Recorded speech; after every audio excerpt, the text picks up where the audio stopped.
Go slow. Talk slowly. Jokes could be made. Jokes could be made. Oh my gosh, no, please don't. Everyone just go slowly. Let me know when the stream's live so I can hit record.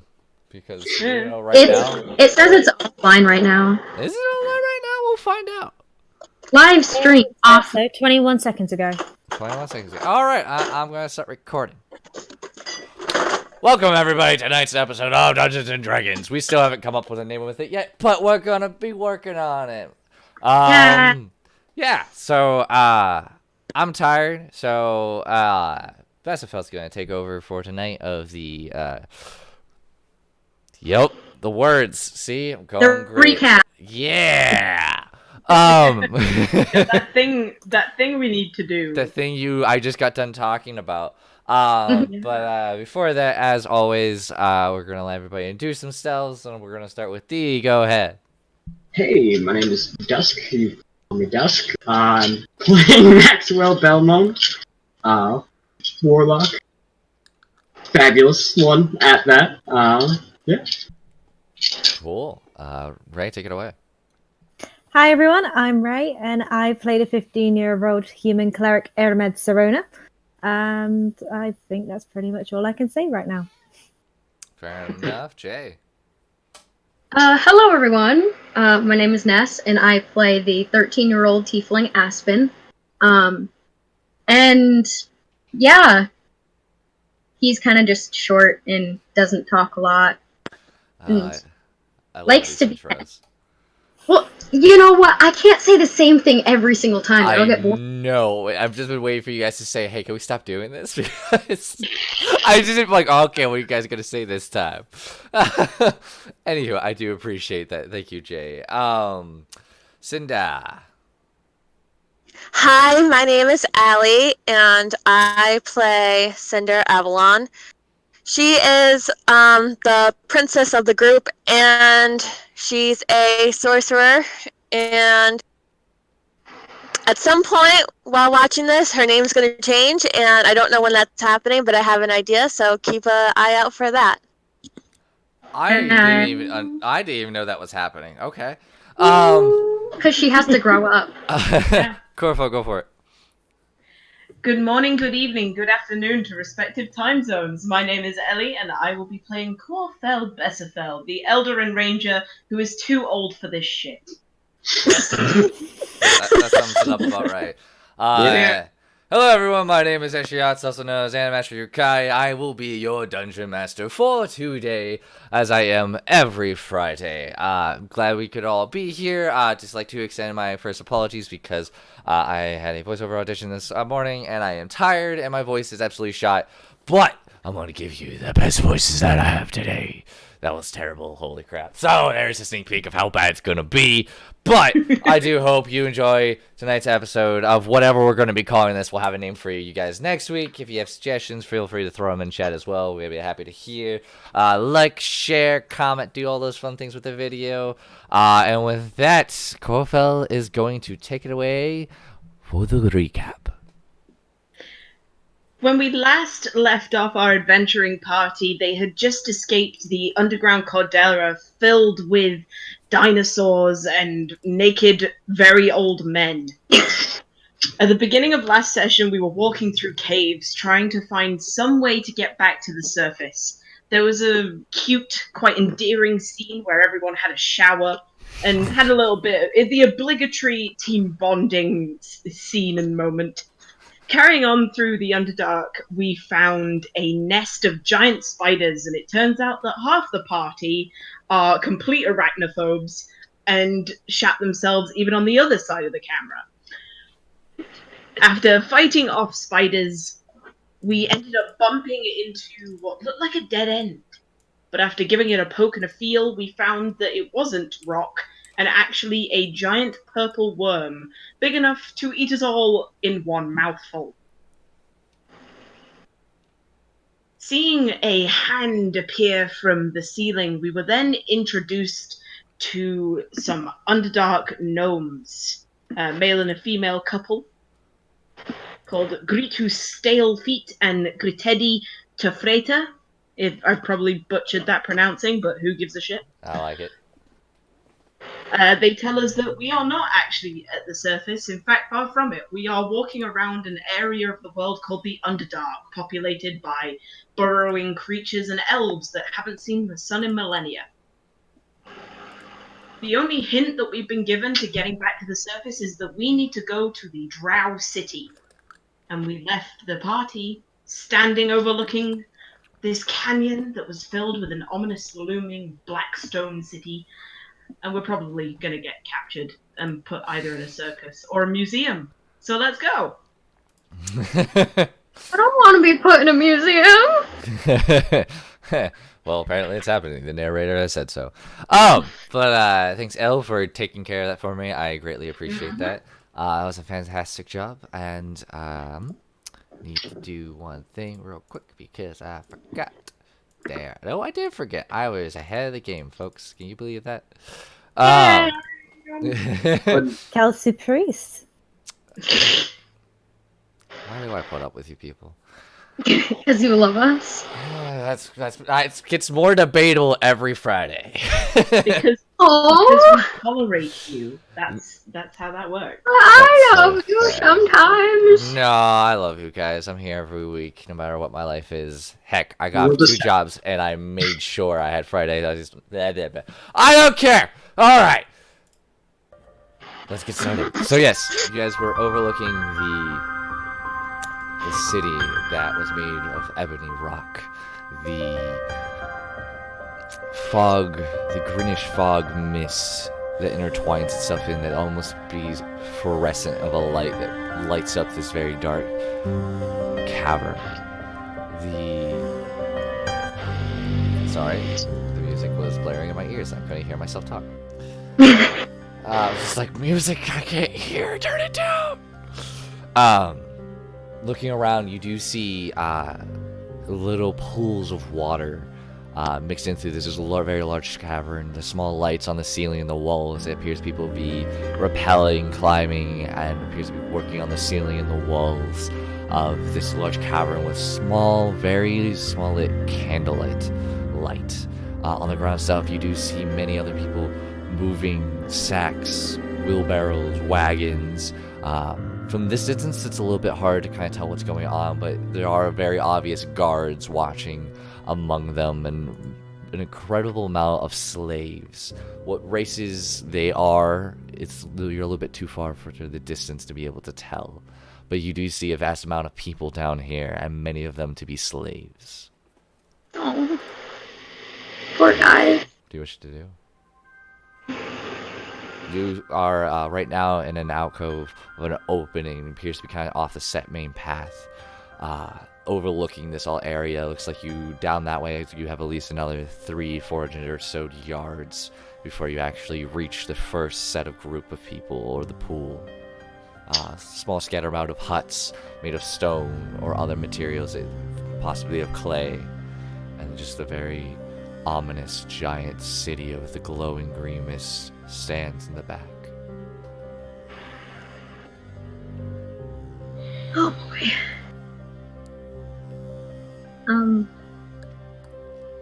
So, what's the plan? Have we even got a plan? Go down there. Figure out how to leave. Leave? We're going down there. I'd say find the equivalent of a tavern. The city, every city has a tavern. Good place to start. We can always ask around how people would advise we get to the surface. Aspen gulps and kind of hangs onto Aramid's arm a little bit and kind of just like hugs it tight. He's a little nervous. Okay. It's alright, we'll be fine. Even if we can't see properly, we'll be fine.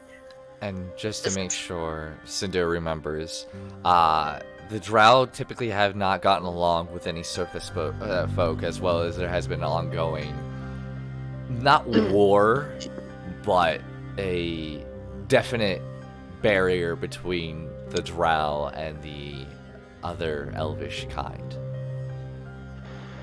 Just for a reminder.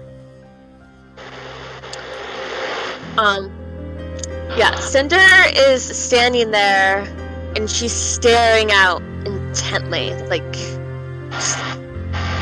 a dramatic type thing. And she's listening to the conversations going on around her. She's gonna turn around. She's gonna turn around and look at them. Everything okay, Cinder? We need to make some ground rules. These people aren't friendly. And they don't appreciate the surface dwellers. Are you sure they're all unfriendly?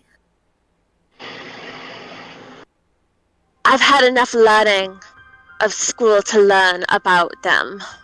Although I've never met one myself, there are plenty of stories and eyewitness accounts that are not wrong.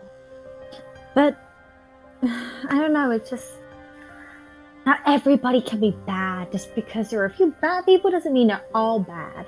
No, this has nothing to do with bad. This has things to do with war. They're going to look at Cinder and think enemy. Can you not, like, hide your ears? Like, some of us must have hats. It doesn't matter what we do to Cinder. They're going to be looking at our party anyway. We're not drow. You see Aspen's ears get lower. Corville, you would, again, not the extensive knowledge, but almost all elvish kind know the drow and the other elvish races have never really truly gotten along since the day that Lolth betrayed the elvish god. It's kind of standard knowledge for the elves. So here are my ground rules for today. We all need to keep ourselves... What? I'm ready to hear them. I have to really focus and remember rules. So I'm ready to hear them. We all need to keep ourselves in check. All of us. Me especially. We all need to not make any deals. We only talk to them if we need to. Find one person you think that might be just a little bit helpful. Okay, let me keep ourselves in check. Don't make deals. Talk only when need to. Aspen just gives a thumbs up. But a warning to all. Once we go in there, we are different. They're going to know. They're very, very hard to get along with. They don't take kindly to strangers, especially ones from the surface. So how should we approach our entrance? Like, obviously, with what you're saying, we can't be like, "Hi, hey, I'm so-and-so." Is it more like, "Hey, I'm so-and-so"? Aspen pretends to put a hat on backwards and gives a peace sign. Oh my gosh. Please do that. Please do that while you're here. We'll see if that horn lasts. We need to keep a low profile as possible. There's nothing you guys can do to change our appearance. Besserfel's right. They're going to be looking at us either way.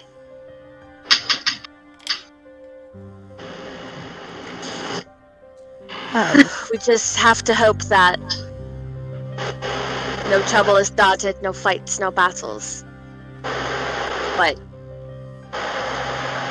with them, anything is possible. So...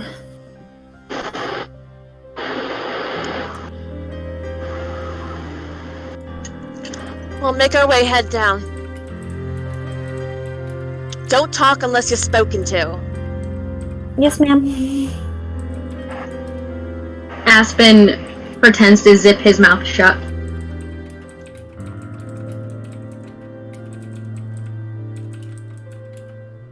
Alright, Besserfell. You're the oldest, the wisest. You lead.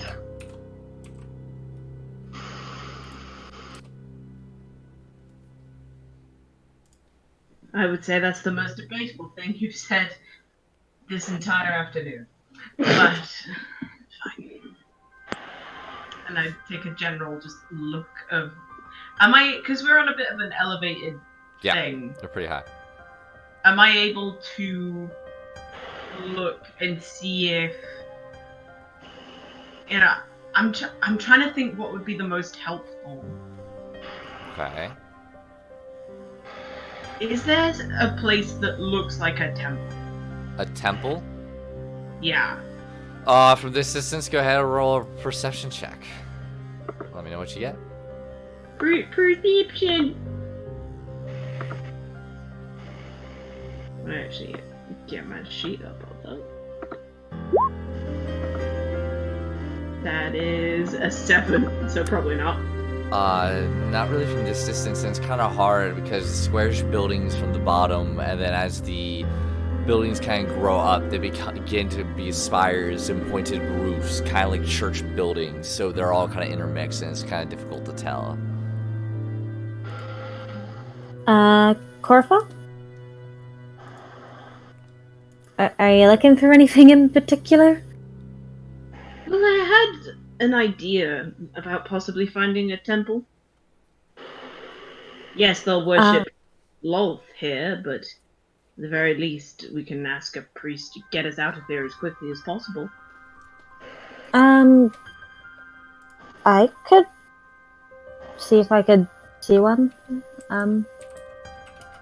What do the temples usually look like down here?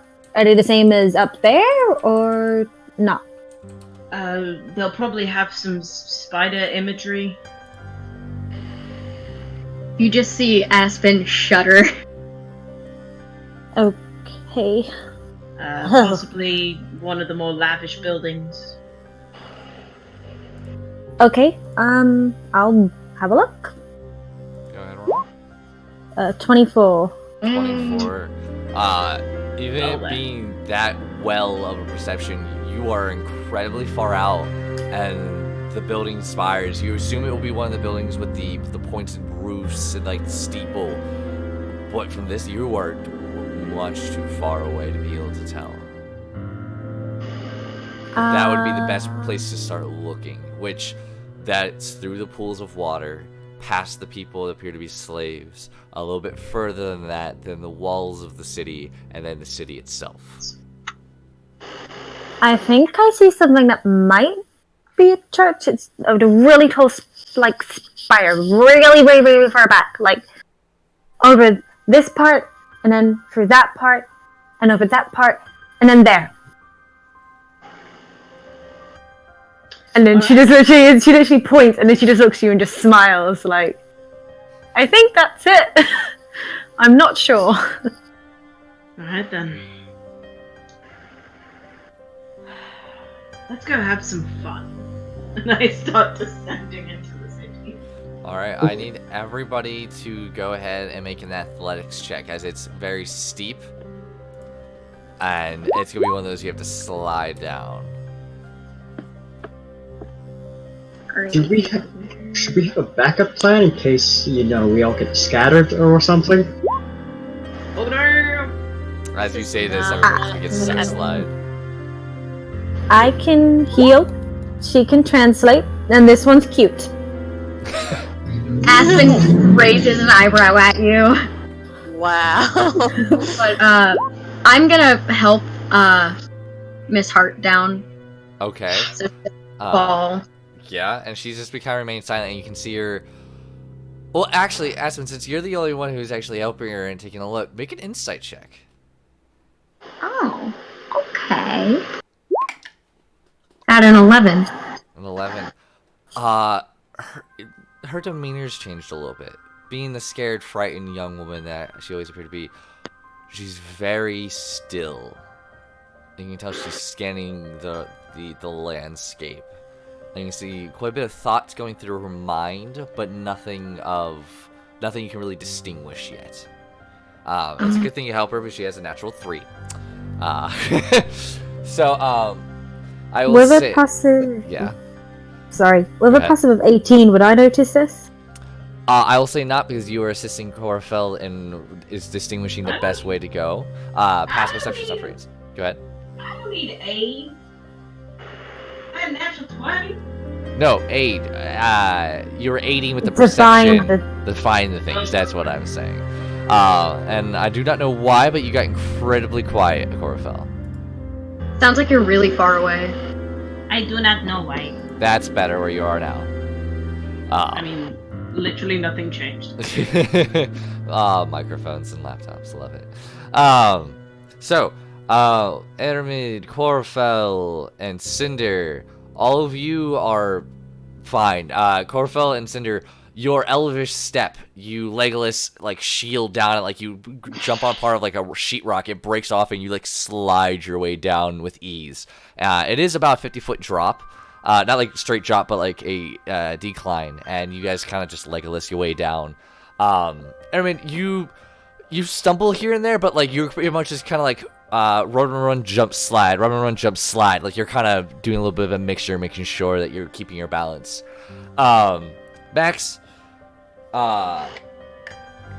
you stumble a little bit on the way down, and you kind of slip, and you begin to kind of tumble and roll a little bit. You do take 4 points of bludgeoning damage on your way down. That's fine. Just kind of chipping in, and then when you like, kind of land on the back, like you land on your knees as you slide, you feel the rocks dig into your kneecaps. Oof. And then Aspen and Miss Hart got a natural 3, and then with your 9, both of you be kind of trying to help each other, and then one of you just kind of trips and drags the other one down. You guys also tumble, taking 5 points of bludgeoning damage. Oh, great. As you kind of just stumble down, feeling the rocks dig into your elbows as your hands try to grip, you feeling your like rocks going up under your fingernails. I try to get Miss Hart to like land on top of me, so I take most of the brunt. Make a dex check. Okay. What was that? Never That's heard that my voice come out voice. of you. That's the a most voice old man completely thing. dying out. Okay. I literally lost my voice for a second. I know, it's adorable. Hey. What? I'm being nice. Autumn, don't you bite me. I see you sniffing my leg. Get him. You are able to kind of like situate where like her head does land on your chest, but not her entire body, which helps a little bit. Because, sorry, I didn't. I'm not very good at this. I'm sorry. He kind of gives her like a nervous smile, and he like waves his hand like it's okay, it's okay. He like helps her up and dusts her off. I really shouldn't be falling on a 13-year-old boy. I feel so bad. I should be doing this for you. He looks at her and kind of like taps his chest and like puffs his arms out. It's like, I'm a man. You say that? Please tell me you say that. No. Oh, okay. Remember to distinguish it, please, just so I'm not assuming. All right, yeah. I'm a man. Everybody be able to notice this. You left a pretty good dust trail where you just stumbled down. Dark as it is in this area, which, by the way, it's very dim light. So yes, the humans here can see, but it only extends about 10, 15 feet in front of you. The rest of you can see about 30 feet ahead. All right? Okay. Keep this in mind. The only reason why you're able to actually look out into the city is because of this strange green fluorescent mist that appears to be moving. It's pretty much the only main light source down in here. That's not creepy at all. Should we be covering our tracks? Or slides? Aspen goes over and like uses his tail to like push the dirt so it covers up. Like, yes, covering. That's what I'm saying. Very obviously not helping very much. Exactly. Cinder's just gonna sigh. Like, she just goes, What? We're trying. So, what is there? Oh, last time I checked, the plan wasn't stealthy. So I'm just walking in. Are you just walking? Are you stealthing? How are you guys going about this? Yeah. Maxwell's just walking. Um, With a face of confidence on his face. A face of confidence on his face. Love it. Yep. A look of confidence, I think, is what you were trying to go Nope, for. I'm putting faces on my face. Faces on the Are you face. Leatherface? Are you cutting off all our enemies' faces and keeping them in your backpack? You will now. Maxwell, you rascal. Good thing I already popped the F-bomb, otherwise you wouldn't be, like, allowed to say it as on this PG-13 stream. I already said you guys are at liberty to do what you wish. We already know this. Thank you. You guys, man, you really poke at me for that, man. I try to be a family-friendly channel, and then you jerks come into here. Sorry. It's fine. It's We are fine. so sorry. I don't believe any of you. I mean, I'm not sorry. I have a mental disability. Oh my gosh. So, alright, so you guys are just going ahead and walking in then. Yeah. I'm gonna take Miss Hart's arm and, like, you know how, like, when you, like, are walking a pretty lady, like, down the stairs, her arm, like, her hand sits in your elbow? Yes. Yeah, kind of, I do that so she doesn't get lost. Okay, nice. It's nice of you. No. She takes it and she kind of gives you a nod in appreciation. I give her a big smile. Like, teeth and all. Teeth and all. I'm like, wait, what? Oh, I get it. Sorry. Sorry. Casting Mage Armor on myself while I have the chance. Okay, you're gonna cast Mage on yourself. Just to be safe. Just in Okay. case we get attacked. You know, the normal things. Alright. we're already in our armor, aren't we? Yes. Yeah, thought so. Yeah, because we put it on, like, right after we took a shower. So, we're all good.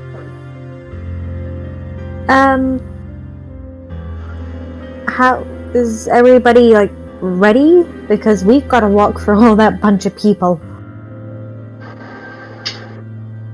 Aspen, like, tightens his grip on Miss Hart's hand and gives a nod. Alright. Miss Hart, Yes? would you like my shield? Just, for an extra bit of protection. Oh, I'm not gonna make you do that. Thank you. I'll be okay. I'll just stay in the back. I have armor, and I can cast a spell on me that gives me another kind of shield. If you really believe that's the right choice, I'll follow. I'd feel best knowing that you were a bit more protected. Alright, I appreciate that. Thank you. And she'll hand Miss Hart her shield. And you can see you can see the weight kind of on her arm as it kind of holds low, but it still protects her in the general vicinity. You can just see it's a little bit more difficult for her to actually wield it. Wouldn't it be better if it was on her back? Because she's at the back, so it would kind of like a turtle. It's up to you. Would you wish to assist her in putting it on her back then? What do you say? I don't know, like... Well, does Aspen raise that point?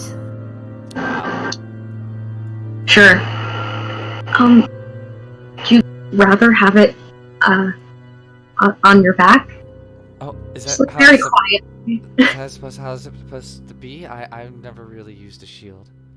No, you normally put your arm through these two parts and you hold it like this, and like she'll show her.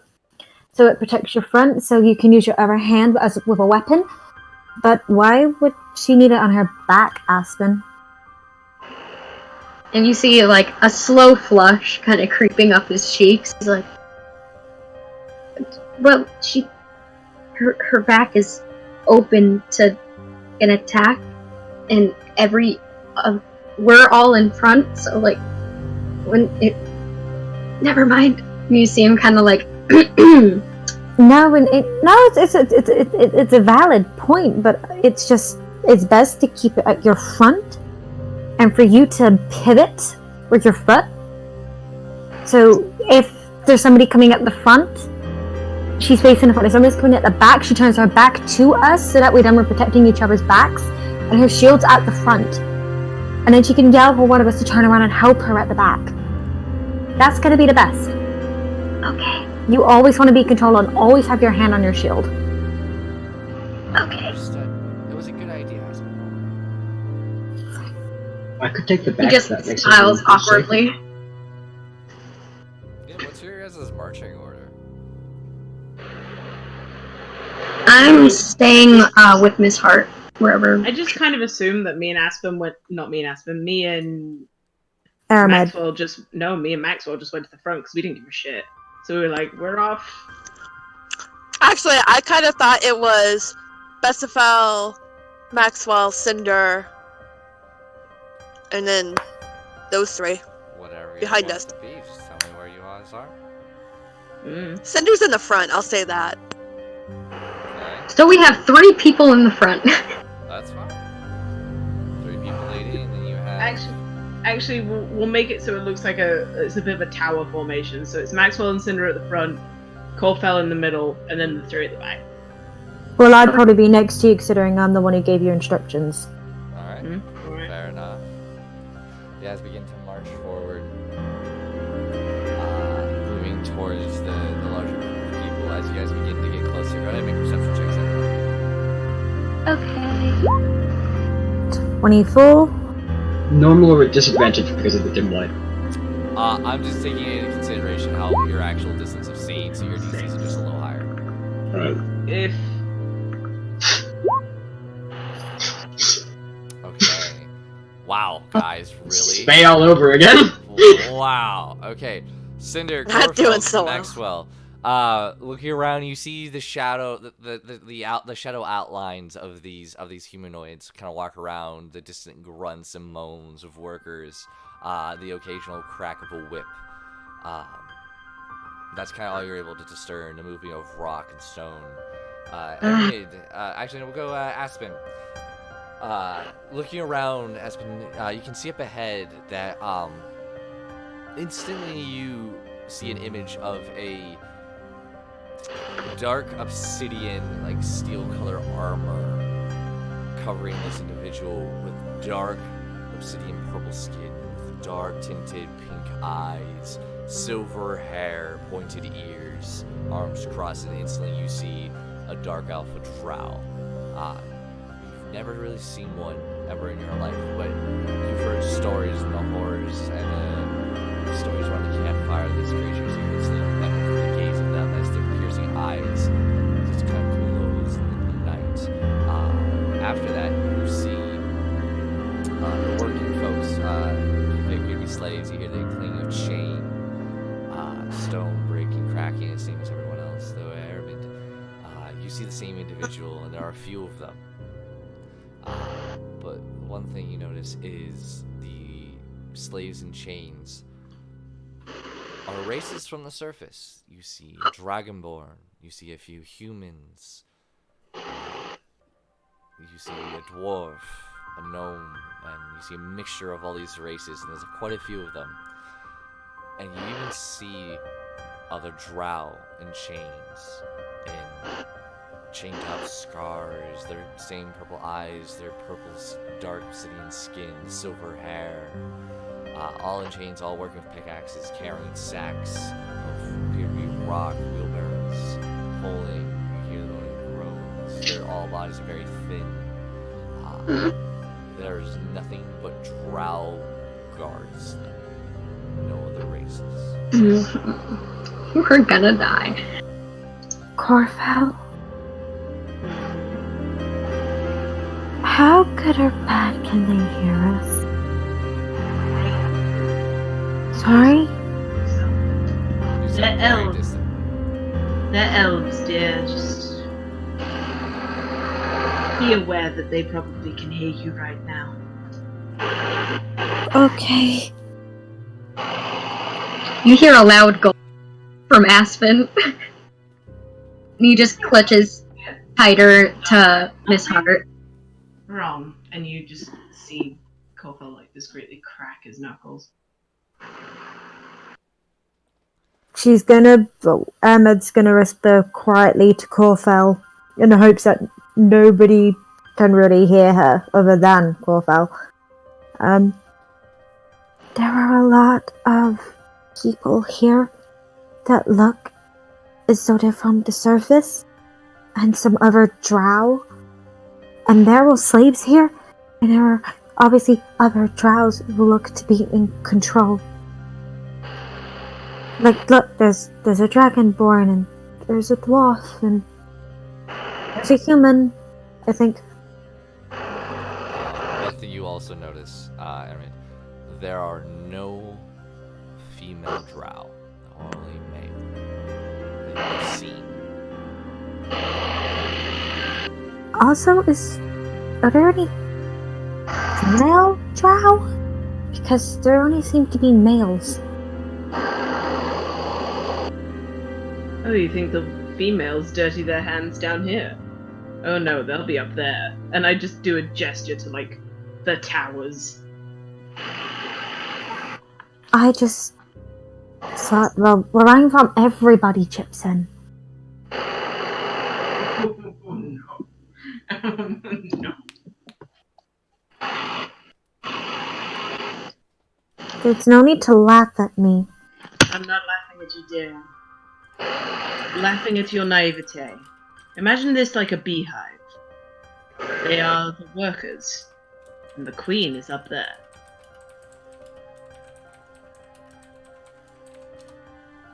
Okay.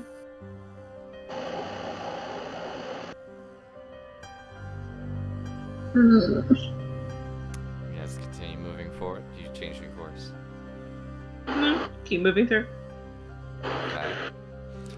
As you guys begin to move forward, Ehrman, just because of your natural perception, you see the guard that you saw earlier kind of hasn't really been paying attention, and then kind of looks over and in your vicinity, kind of looks, puts his arms down from across, and all of you hear very loud of a whistle that kind of echoes around here, and all the slaves continue moving, but then you hear the movement of feet. We're fucked. 2, Miss Hart? 3. Yes? Miss Hart, swap places with me now. Okay, she kind of moves. She moves kind of in front of you. Aspen, do you let go or do you let her to move? I let her go because she's better off protected. Okay. We just lost Cinder, but that's okay. As this. She's back. Okay, solid. As it comes around, you guys hear the cracking of footsteps all around you. Excuse me. Of those footsteps, and all of a sudden around you, you are all able to see 5 pairs of dark pink purple eyes around you, and the dim light. Yes, I thought you said something. In the dim light, you can see 5 drow around you, 2 of which are in this nice dark obsidian steel armor, wearing using pole arms. The other 3 appear to be shirtless, with like long short sword blades, and they all kind of look. You will hear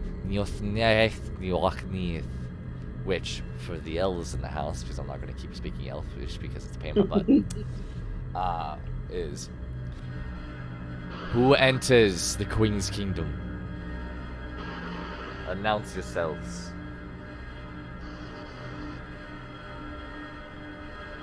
I just kind of give a look. For those who speak Elvish, you may. No one else talking. I have no idea what they said. We apologize. We're just a little lost. We're just trying to get home. Do you reply in Elvish or in Common? Elvish. Okay. So I can speak this long. Your voice rings out. The one in front of you with the large polearm. It's a large glaive with a blade that curves up. You can see this little bit of a green feather, not feather, but cloth that's around the base of the blade.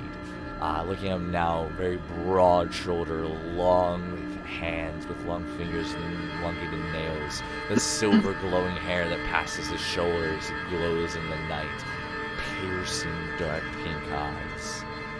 Looks and goes, "You will not drown. Why aren't you in chains?" Because we are free citizens and not part of your trade. The one looks up and sees you. An instant... The change of face of the stern of questioning whenever seeing this humanoid stand below him. Looking up to you. Seeing your face, your porcelain skin, the long ears, and height in the equipment you wear. As if someone brought their hand in front of them and turned it, there's an instant change of hatred. And instantly, every single one of them draw their weapons and get into a fighting stance. I would like to cast a quick spell.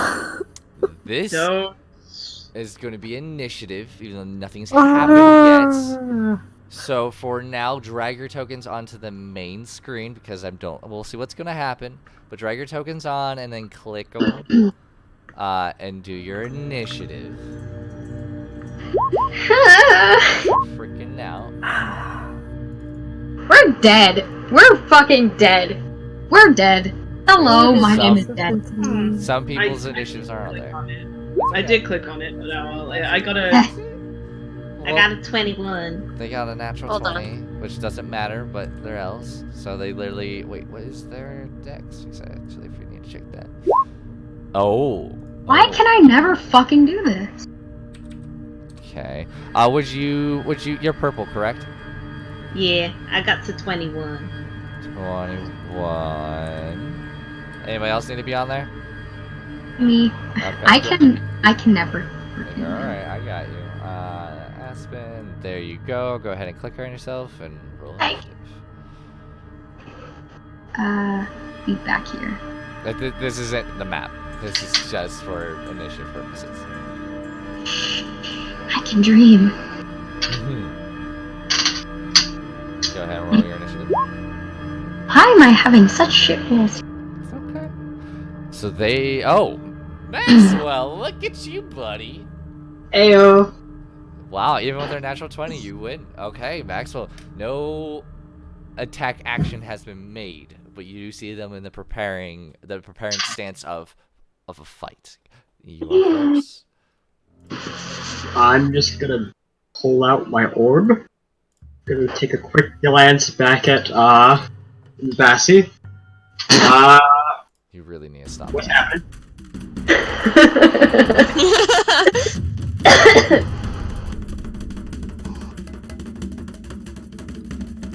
Corvo, you were asked a question.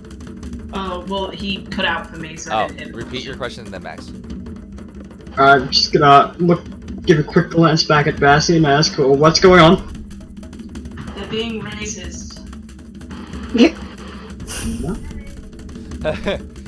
What are you doing? I will use... Crap! I'm gonna hold on Okay. What are you holding? to cast Eldritch Blast. Against. Ooh. Ever swings first from the drow. Alrighty. So that's your... Okay, that's off. It's the Drow's turn. See them in their ready stance. The main one speaks in front of you and goes, "A light elf. You do not see your kind down here in many millennia. Turn yourself over now. We will not kill you this instant." That's their turn. Corafel. This fucking bitch. Okay, so what's happened? Could you not hear us? No, I had to leave to answer my door. Okay. Essentially, all of them held their actions, and the one said, "A surface elf. We have not seen you in quite a millennia. turn yourselves over now. We will not kill you this instant. And it's your turn.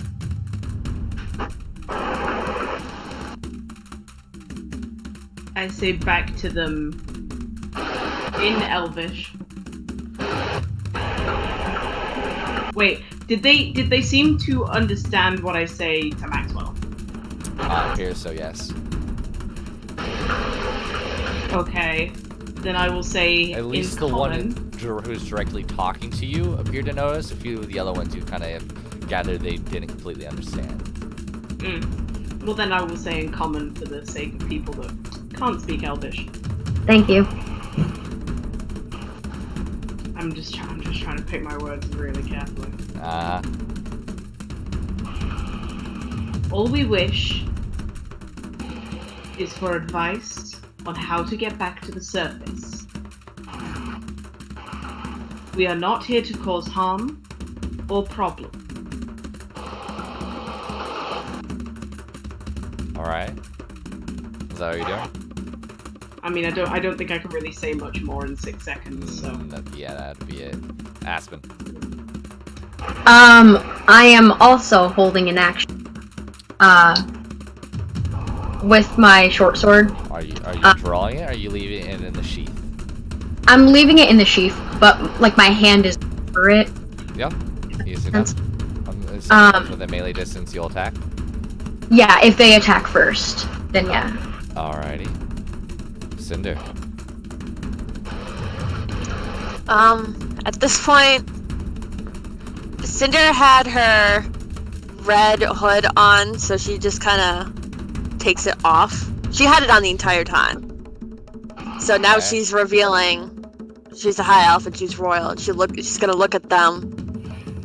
She's gonna speak Elvish as well, but in this case, let everyone understand. As the one in front of you has stated, we are only... Sorry, I keep a voice there.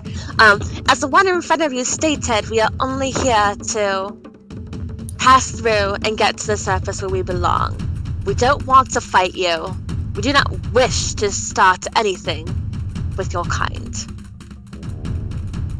Oh God. You do anything else? That wording, though. I mean, would you expect anything else from Cinder? You do I anything? was good. She was good. No, You were No. great. But man, did you taunt them big time. I love it. Go, what are you doing? Are you doing anything else? No. She's Okay. just gonna stare at them. Evan, Um, and you all hear I'm- that. I'm gonna prepare like Oh wait, like, was that, get I'm ready? Sorry. I'm sorry, I didn't mean to interrupt you, Evan. Did you say that in Elvish or Common, Cinder? That was Elvish. Okay, so only the people who can speak Elvish understood that. Sorry, Aaron, go ahead and continue. I'm gonna like. Is it ready in action or prepare it? So that if they come in within melee, I'm gonna whack them with a warhammer. That's Um, you're holding your action now. You cannot hold movement. Just be aware of that. No, that's fine. As Okay. if they come in melee, then it's whack with the hammer. She didn't mean your kind. I mean, where everybody is, you know. Oh God, help! So she didn't mean. no, it's like no. She was just like so now. She's like she didn't mean your kind. I mean, we're all. And then she's just gonna look to Corfell and say in common, "Oh God, help!" Maxwell. What are you doing? I'm just gonna continue holding a new action, which is gonna be the same one as the last action. Okay. You see them all kind of stand there, and you hear the word, when the word kind comes, you can see them all bite their teeth and clench their jaws, their whole body begins to tense. And I will say everybody, because you're all close enough, these are fit people. I don't mean like bodybuilder, I mean when their body's tense, their muscles bulge. They are in the most peak physical body you could ever have. Like, you know that fitness model that just looks perfect? They're swole as fuck boys. Sure, we'll go ahead. I mean, fuckboy's not very swole, but that's fine. I know. I know. I'm just saying the way you said it. These people are fit, and looks like they've been training since the day they were born. One just says, in Elvish, yeah. And the word that those who speak Elvish is fillet. And they all move in. So, the held action, because it was the new round, so it goes. Maxwell, go ahead and roll, cast your Eldritch Blast. We're fucked. Did one of them attack? Oh, Yeah. they're all moving into attack, but because of your held action, they don't get their attack first. The held actions go first.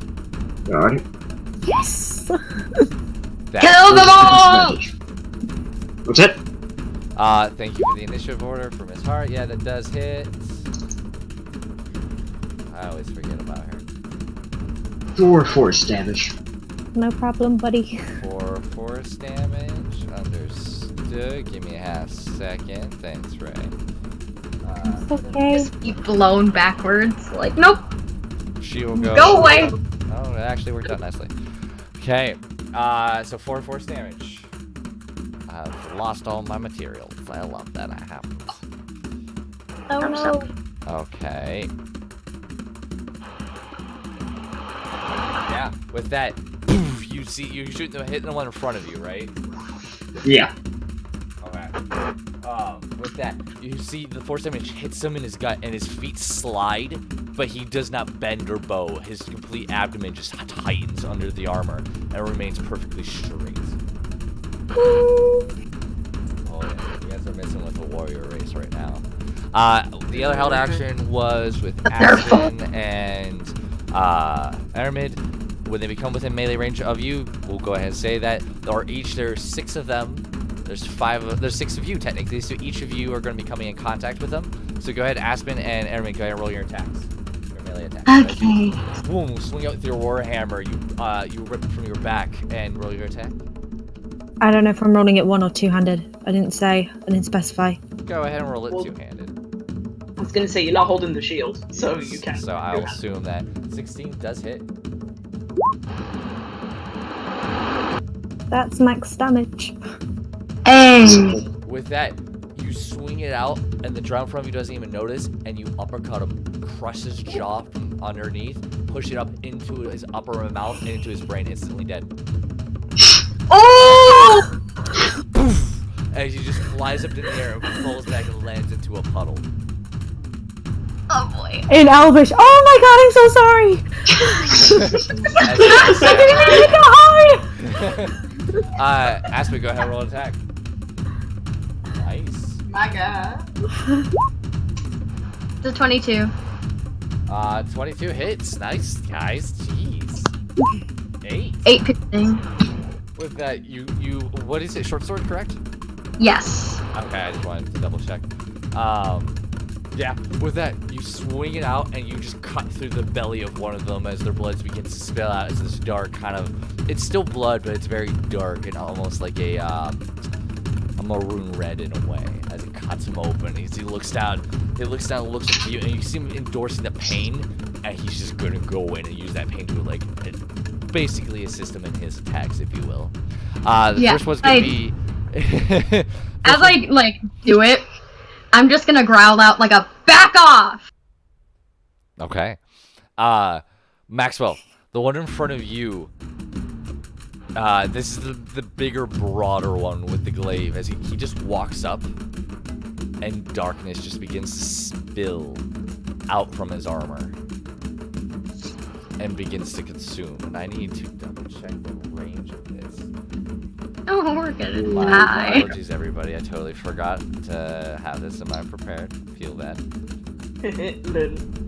We're gonna die. Well, that's I didn't warn you. Okay. It's his fault for being a fuck. I will say, Cinder, Maxwell, Corfelt, your vision goes black as this darkness just surrounds you.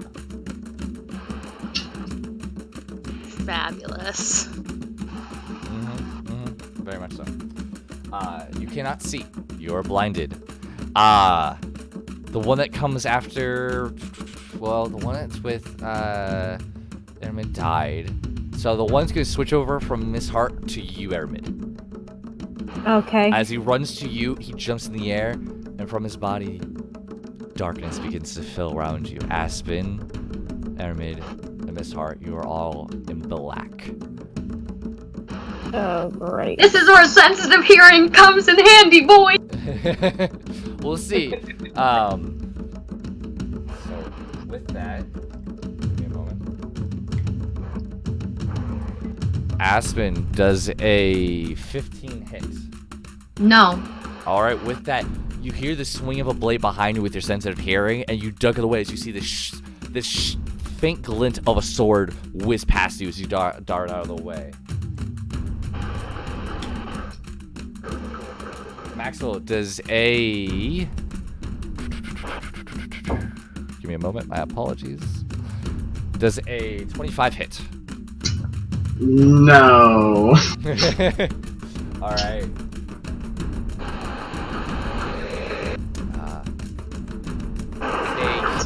8 points of piercing damage as he just goes through you. Alright. And that is their turn. So, up next, Corfel, you are in blackness. You cannot see it. Now, if you bring your hand in front of you, you can't see it. Okay. I would like to use my phase step to move 30 feet away. Which direction? Towards the city, away from the city, or left or the right of it? I'm trying to... What was the configuration of people? So right now, there is like a line of people ahead of you, about 30 or so feet ahead, and they're just kind of conjuring. They're working, mining. There's kind of a row going through there. All around you are scattered small puddles or pools of water, and then behind you is where you just came from. In that case, I'll go behind. Okay, so and you wind up 30 feet behind the entire party, and you just see this black darkness sphere just surrounding your entire party where they were. And because I know it's 6 seconds and whatnot, the drought, you can see them, they're all intertwining within the darkness, popping out, popping in, popping out, popping in. They're all kind of moving around. Okay. I would like to say in Elvish, all we wanted was safe passage, and I'm gonna shoot at one of the popping in, popping out. Okay, it will be disadvantaged because of the darkness. You're not in it, but they are. That's fair. Well, it was the best I was gonna get anyway. Yep. So yeah. Are you shooting for the one in armor or the shirtless ones? Let's go for the shirtless one. Okay, that will be the easier ones to hit because the other ones have a little bit of cover from your friends. Go ahead and roll. Yeah. When that loads. Yep. I have clicked it, I swear. Okay, that's a 12. 12. Shooting through, and you see it continue past and almost hit one of the slaves ahead. Well, then that's They all. must be shitting themselves right now. Miss Hart, with the shield, she's just going to attempt a shield bash. Yeah. You got this, Miss Hart! I Yeah, believe in you! With disadvantage, she rolled a 13. And she hits. Hey! With that, she feel you hear like a clang against shield. It is only going to do 1 damage, but it's still something. As you just hear a slam, she goes, "Huh!" As you just hear her like kind of thrust near you, Airmaid. You can feel the wind kind of blow past you a little bit when it hits. Aspen, you're up. You're clouded and it's just darkness.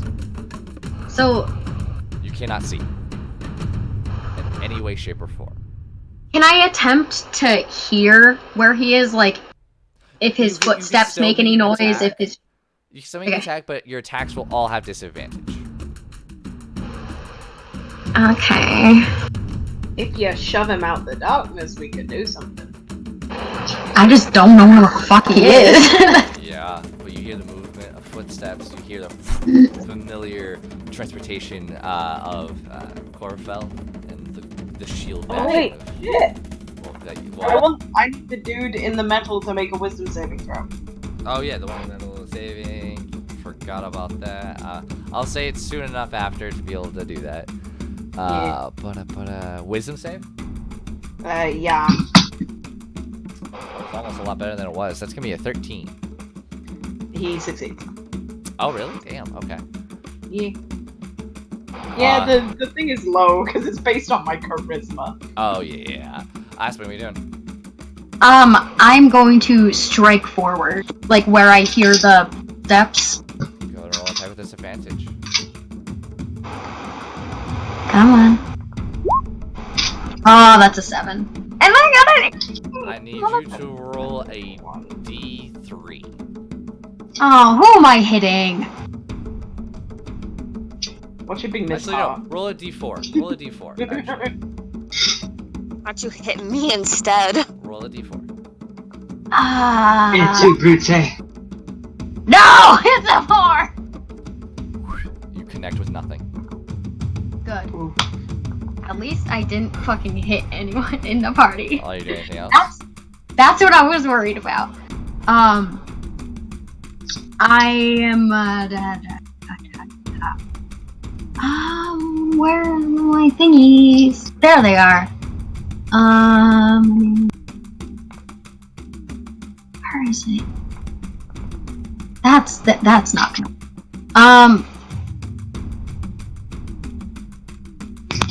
Oh, those are actions, so I can't do What are you that. doing? I'm going to brace myself. Like, put my sword out in front of me Okay.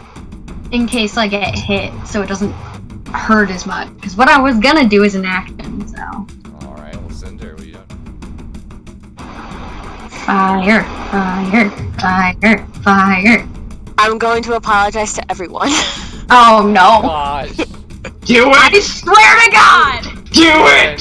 You cannot see. What do you She's got? going to cast Shatter. It's supposed to make a really bad sound. Oh yeah, wow, thanks. Go ahead and send the description. I know. My ears are gonna be bleeding. Yeah. I'm Yeah. glad you're not in here. I gotta double check everything. A loud ringing note. Yep, that's what I thought. Everybody needs to make a Constitution saving throw. Wait, I thought it was far enough away. Cinder, I hate Sorry, you. because with everybody in the party right now. My apologies. Oh, sorry, I rolled twice by accident. Okay. Oh my god.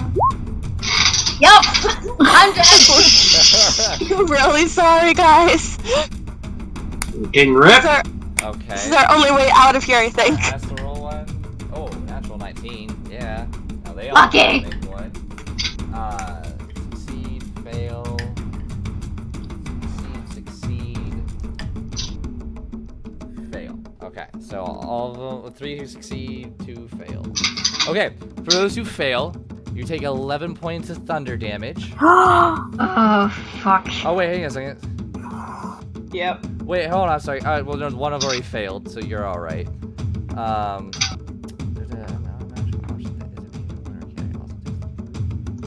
Oh! What? That spells BS.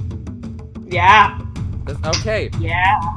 All of any item being worn that you feel so all the items that you feel on your body, you're telling your as it sounds like something cracked. Well, no, because they're being carried. It's anything that's on the floor. It doesn't specify. A non-magical object that. Oh, wait, but there it is. I'm blind. I'm blind as shit, everybody. I've got a lot of blindness today. Alright. I mean, you're dyslexic, it's fine. That's the main thing. Okay. So, yeah. For those who rolled under, you take 11 points of thunder damage. Max, you take half. Because saves and natural ones don't do anything, so you still only take 11.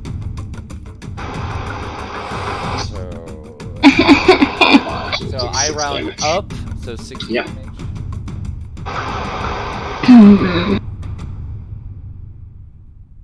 Okay.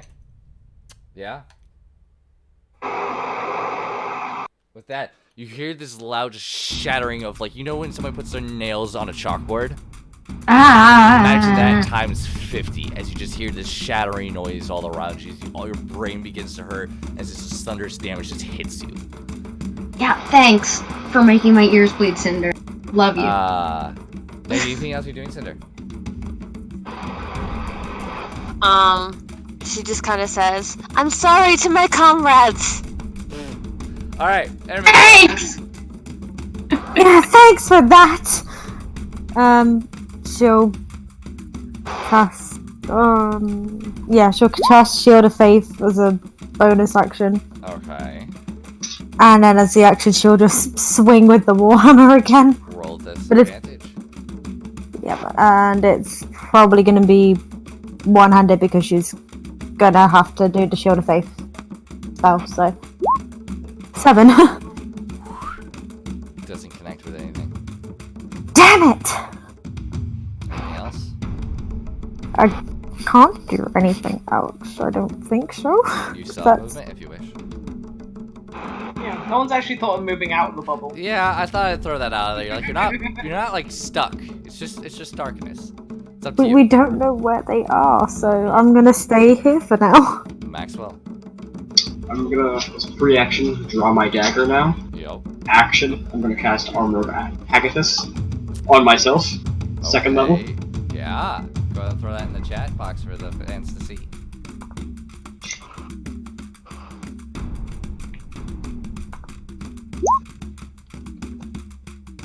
So I gain 10 temporary hits. That you do. Anything else? Bonus action, I'm gonna heal myself with Healing Light. Alrighty, go ahead. All of you, I will say, and this is interesting, when Maxwell begins. Oh, buddy! Buddy! 5. Aw. Yeah. The light that shine, like you've seen him use this healing light before. It Yes. pierces through the magical darkness around you. You all get a glimpse of being able to see, and it goes away as soon as the light goes away from his healing. Ah, Maxwell, you would notice this as well. That flash, everybody would see this. It's very odd, especially being Do it one of again! the magic users. You notice that's odd. This is the spell darkness. Anything I'm else? just gonna be standing there now, just looking around. What the crap? I have an idea! And that's gonna be my turn. Maxwell, I need you to go to the whisper room. Alright. Hey, Bye. as you begin to heal yourself, you hear a voice enter your mind. A very feminine, soft voice that just says, "I'm watching over you." Thank you. And go ahead back in the general. Okay. peace. How? What's your HP at there, Aspen? Aspen. I'm at 26 points. Good to know. Okay.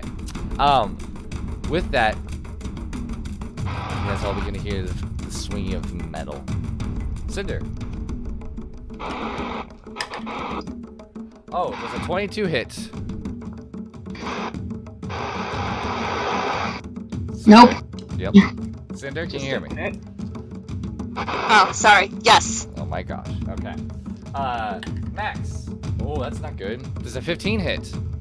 No! Okay. I wanted it to hit. You rolled really low. Alright, Aramid. Does a 8 hit? No. Well, like garbage. That was 4. Last one. This is to Aspen. Does a 25 hit? Yes. Okay. Who did I hit again? Crap. Aspen. Me. Me. Oh yeah, you too. I was like, who did I hit for that? Cinder, you take 9. No, sorry. You take 7 points of slashing damage. Ouch. Aspen, you take 7 points of slashing damage. Thanks for that. You're welcome. And that is their turn because I rolled the garbage. Corfel, you see this light flash and then shing, shing.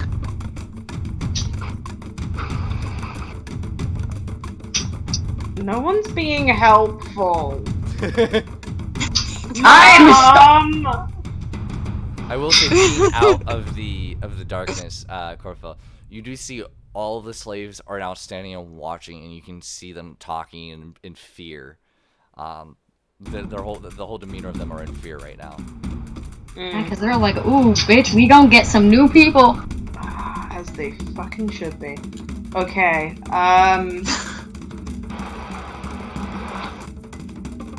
even if I went up to the Circle of Darkness and went to with a swing with my short swords, it'd still be a disadvantage. Yep. Because no one is moving out the bloody darkness circle! I don't have my turn yet! Same! You literally just had it. Okay. Yeah, I'm just gonna fire again at the shirtless dude. Okay. 13. 13 hits. Oh, thank you, jeepers. That's an 8 damage. That's 8. So with that, as he kind of jumps out for a moment, he looks to you, and an arrow comes fly out, and you hit him right in the chest. As you see it kind of stutter back away, kind of slips a little bit, looks at you, and gets ready to move on to the next attack. What are you doing? I mean, that's all I got. So Okay. yeah. Miss Hart. She was next to Me? No, because she moved next to Aramid, if you remember correctly. Oh, yeah. Aramid, what are you wearing? Like, what's on your person? Leather armor, warhammer, backpack. That's it? I could go really into specifics and say, like, my holy symbol and then another necklace. Not one before. No, you're good. Okay. I need to see if she can do this. Do it right. Cast your magic, girl. Ooh, yes. Aspen, you begin to feel a hand start creeping over your hip region. She goes, Oh. Sorry, hold on one moment. As all of a sudden you feel one of your short swords gets drawn. Oh? Going to use your short sword and begin to swing. Go for it! This is why I have two! Her hand wandered a little too far. She's like, oops, sorry, too far. And then grabs it and then like draws the sword. She's like, I know what I'm drawing here. Drawing Aspen's short sword. God damn it. I'm being Give it a moment, we're looking at the long sword. She only rolled a 10, so she just swings wide, cut through the darkness. Have we really gotten to the point where we're sexualizing children? Apparently. Aspen, you're up. I was just Alright, how it went down. You guys went further. Okay! I'm going to, shout, Okay. get out of the cloud. You fucking idiots. Just quietly. And I'm gonna disengage. You can't yell quietly. That's impossible. That does not make sense. No, I yell, get out of the clouds, and Oh. quietly say, you fucking idiot. Got you.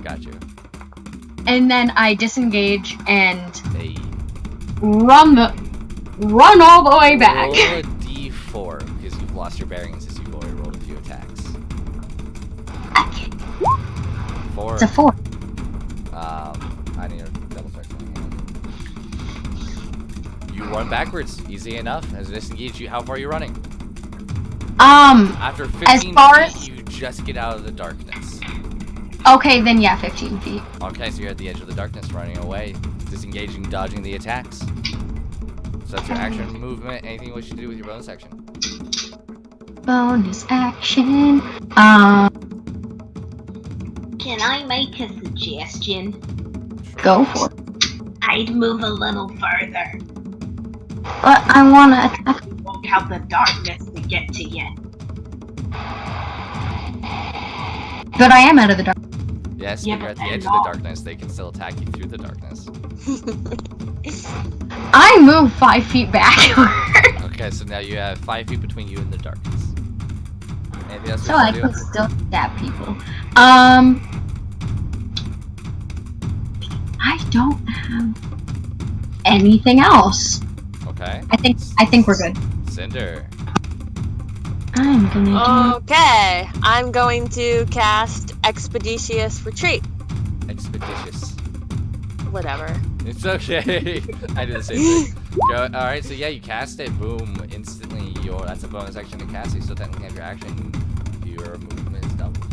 Oh no, it's not. You can do that as a bonus action. So what do you do? Well, I'm just wondering where to go. You know what? I'm gonna go backwards as well. Alright, you just running backwards? Just running backwards. Okay, you take 2 attacks of opportunity. Actually, no, you take everyone's attacks of opportunity as you go through. Oh. Forgot to disengage, my friend. Oh, damn it. The main You forgot to do down, this last boy. time Does a too. 14 hit? Yeah. Does a 9 hit? No. That's 23.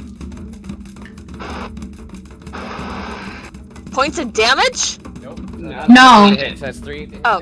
Does a 23? Does a 12 hit? 12 doesn't hit. So 3 hit. No. Yes, Two. 3 hit. 3 of the attacks hit you. So that's gonna be 5 points of damage for the first one. 5 for the second one. Shit. And 5 for wow, I rolled 3s for all. Okay, 5 for all, so that's a total of 15 points of damage. Down. Ow. Oh! So with that, you cast it, you begin to move. Whoosh. Poof. In the darkness. Gotta remember that disengage. That was a scary I thought it would help you because I said it beforehand. I but- still forgot. It's okay. Aramin, you hear a thud, but you have no idea what it is. It sounds like a dead body. Could be a drow, could be a friend. You have no idea. Well, my plan was to disengage and run out the darkness. Roll a d4. 3. 3. You run to your right, and you run about 15 feet or so. You hit the darkness, and you look to your other right, and you see your friends are about 30 feet into the right of you. Wait, I'm sorry, what? So essentially, you lost your bearings. So if you're looking at the city like you guys were heading, your friends ran backwards. You ran to your right 15 feet. So if you're going to do the circumference of the darkness, it'll be 30 feet to get to your friends from where you were at because you went to the right instead of to the back. So essentially, Okay. if you're looking at clock, instead of going 6 o'clock, you went 3 o'clock. Okay. But I'm out of the darkness? Yes, but yeah, use 15 feet of your movement to get out of the darkness. You can use more, you're at the edge of it. Oh, I'm moving more. Okay, how Um, much further? You have 15 more feet. Yeah, I'll go back another 10. Alright, so you have 15 feet, no, you have 10 feet in between you and the darkness. Anything else you do? Do I see anybody within 60 feet of me? Technically yes, as the drow are kind of like mixing in with the darkness a little bit, coming in and out of it. Okay, then as my bonus weapon, I cast Spiritual Weapon. And it's not going to do anything because that's an at 1. It shows up and it swings, but it doesn't connect. panic Actually, damage. because of where you casted it, roll a D. Roll a D4. Oh god, I'm so sorry. It's a 4. It doesn't hit anything. You guys are lucky. Dang! Mm-hmm. Being nicer with them nat ones is screwing me over. Maxwell. I'm gonna try swinging with the green flame blade, so... At the large shroud in front of you. Yes. Go ahead and roll an attack. Disadvantage. Oh! 25! Damn! Yeah, That's a you did. 25. Crap, it's just gonna do the dagger damage. I need line of sight. That's my fault. So it's only gonna do the dagger damage. Oh, buddy. You're like, It wasn't a complete waste! I can't see you, shit. As you connect it, you feel it enter in between the plates. As you feel warmth of the blood dripping onto your hand as you pull it out. That's still pretty good. That's like max damage for you. Still the damage! We got fine writing. Fine writing. Are you doing anything else? No, I'm gonna stay. Okay. It's the trial's turn. Let's see. Let's double check some stuff.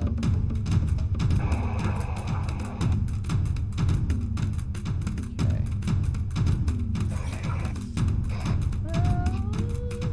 Yeah, okay. Let's just go at it. Alright. you're going to take an attack, Maxwell. Natural 20. Does it? Yeah. Then the other one, because Aramit's gone. The one outside of the fog is actually going to go straight to you, Gorfel, and going to attack you. Wait, there was one outside the fog? Remember the one that you shot? Oh, yeah. Yeah. No, that's fine. Instead of going back in, that's going to be a 19 to hit. Yep. Okay, so I'm just going to roll those damages first. So, Maxwell, with the crit, you take 10 points of slashing damage. And whoever hit me takes 10 points of cold damage. Woo! So with that, as it cuts through and you feel it hit, the shattering of ice just shatters around and you feel it insert to the creature in front of you as you just hear as you just see him like trying to scream out, but it's frozen his vocal cords from the inside of his throat, like around his throat. That's nice, dude. Shit. Alright, I like it. The one at you, Corfel. Oh man, that's 3 points of slashing damage. He just goes over, you kind of back away, use your bow to block a little bit as it cuts on your wrist. And then, Okay. Maxwell, you do feel something bump into you if you wish to take an attack of opportunity.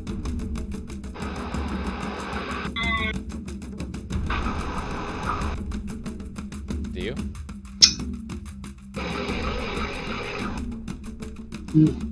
No.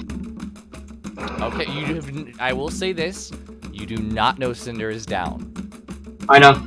Okay, just double checking. Alright, yeah. I just don't know who's where anymore. That's fair. Okay, with that, so he gets pulled away, easy enough. Corfel, you're up. Okay. Drop my bow. Okay. Pull out short sword. Free action. Go slice. Whoosh. Go slice. Go, gadget slice! I just imagine it being like a really fluid motion of just bow drop, same hand, swish. And that's a 25. 25 hits. That's a natural 19. 6. That is a 6. You go and you actually Revenge. drive it into his stomach and out the other side to the hilt as he grabs your hand and looks at you, and he's still holding on. Like, die already! I'd like to give him a smile before I take out the blade. Okay. Make a strength check for me. I see, in that moment, I could just see Corfel being like, smile, hi, buddy. Oh my gosh, no. Did you just say hi, daddy? I said, hi, buddy. I heard daddy as well. I heard Doddy. And with that, you that's pull it out, and because he failed, you kill him. You slice him open, he's dead. Yeah, Oh, bitch! He had That's a what natural that 2. I'm Yeah. giving you guys a little bit more flair with this. I feel like you'll enjoy it. So yeah, that last hit point of his, he would try to keep it in, and you pulling it out killed him. well, he just gets like the sarcastic sneer smile that's like, oh, you're fucking dead. His eyes go white. Hi, bitch! Falls to the ground. She's going to. Max, how tall are you? How tall am I? Yeah. Aren't you like 6 foot. Yeah. Okay. You feel a heel step onto your hip and like a hand jump on your head and thrust upward. And do you allow this or do you not? What's happening? You feel like somebody almost kicked you in the hip, but instead of a kick, it's more of like somebody stepped on you and so put a hand on your head and is trying to thrust themselves into the air. Okay. Do you allow this? Yeah. I'm gonna die. Somebody's hanging me. All of you, They're like, alley-oop! all of you are actually able to see a Miss Heart come out of the darkness from above it with a short sword as she brings it up with both her hands and begins to go back into the darkness, swinging down. Oh my gosh! I love you, Miss Hart! Miss Hart? More like Miss Hardcore. This is how Maxwell dies. And that's a fucking natural 20. This is where we find out that Miss Hart's like her mother's name was McLean. Alright, so that's gonna be the 2d6. And all you hear is a as a blade sinks into flesh and steel hit the ground. Whoop whoop. Aspen, This you're up. woman.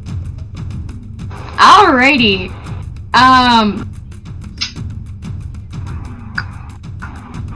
I am going to try to do a disarming attack.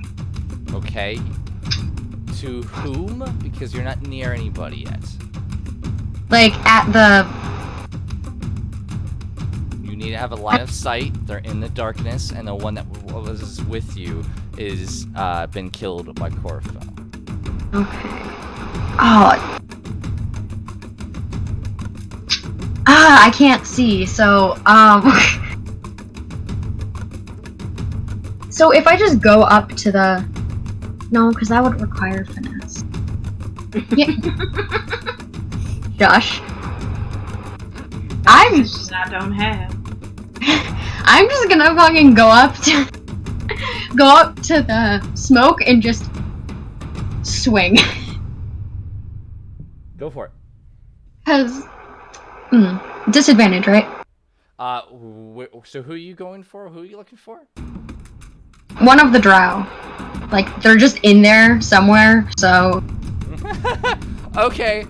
First, I need you to roll a d4. That's a 4. Damn, why are you guys getting so many bloody 4s? It's killing me. You go in and you swing wildly and you don't connect. Actually, I forgot. I'm sorry because I forgot about this. Max, you're no longer a darkness. In fact, all of the dark... I take this back. You can take away all those. All of you are out of darkness because all the ones who had darkness died. Yeah! So I can see the frozen one standing in front of me, just like, oh! See, so my apologies to everybody. I messed this up. The darkness begins to fade away as the jump happened because that's so badass. I ain't changing that. Maxwell, in front of you, you see a half-frozen large drow with Miss Hart almost like standing on the arms that are frozen with the blade synced in from its shoulder and its neck straight down into its body. As it's That was you? slowly falling to the ground.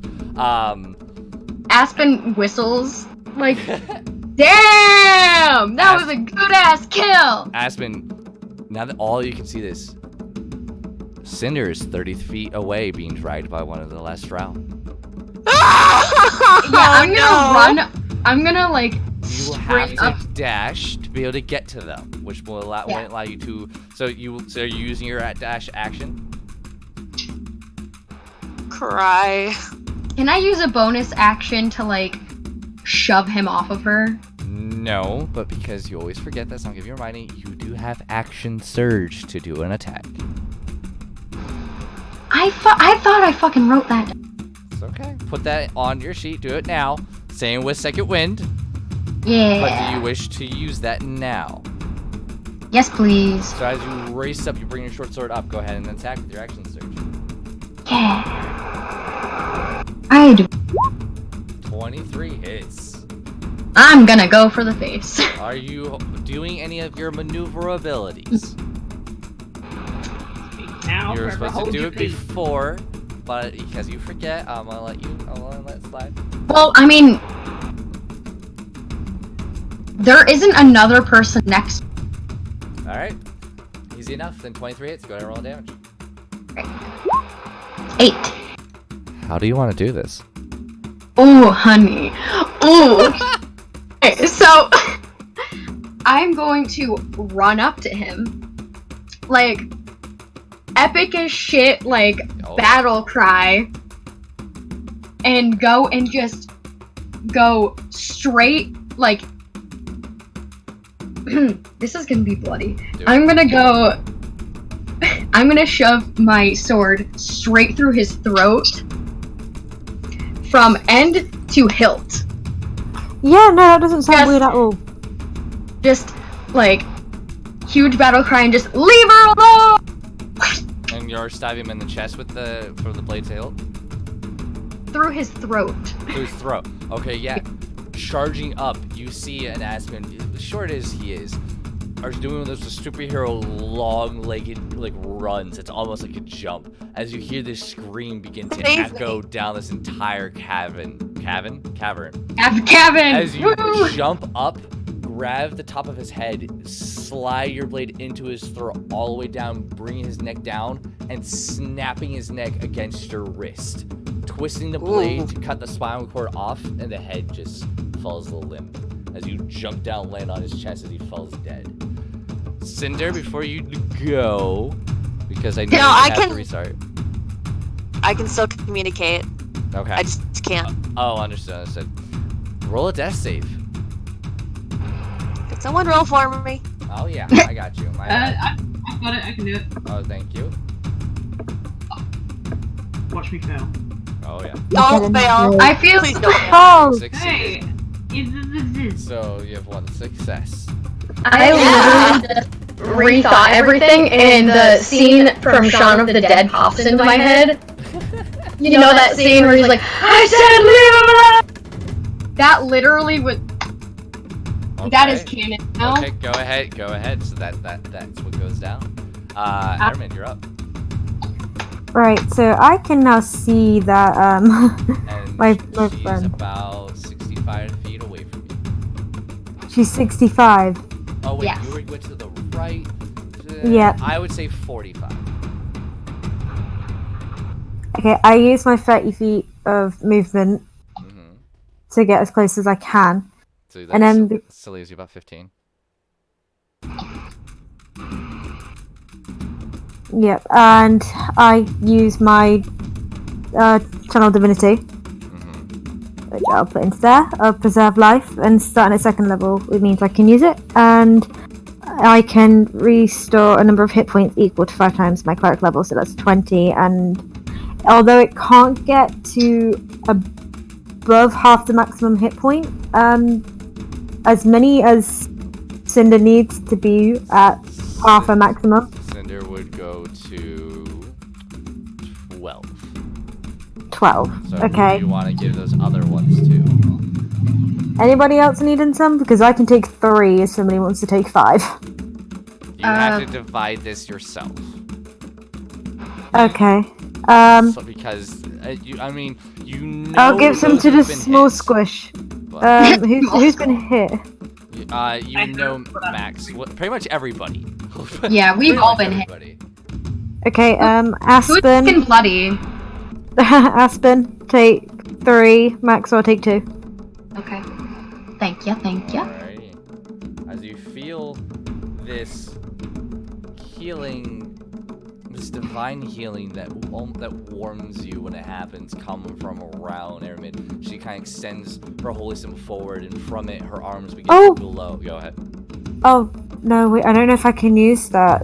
The Disciples of Life, which the creature gains additional hit points equal to 2 plus the spell's level, but it's not a spell, I realised. Spell.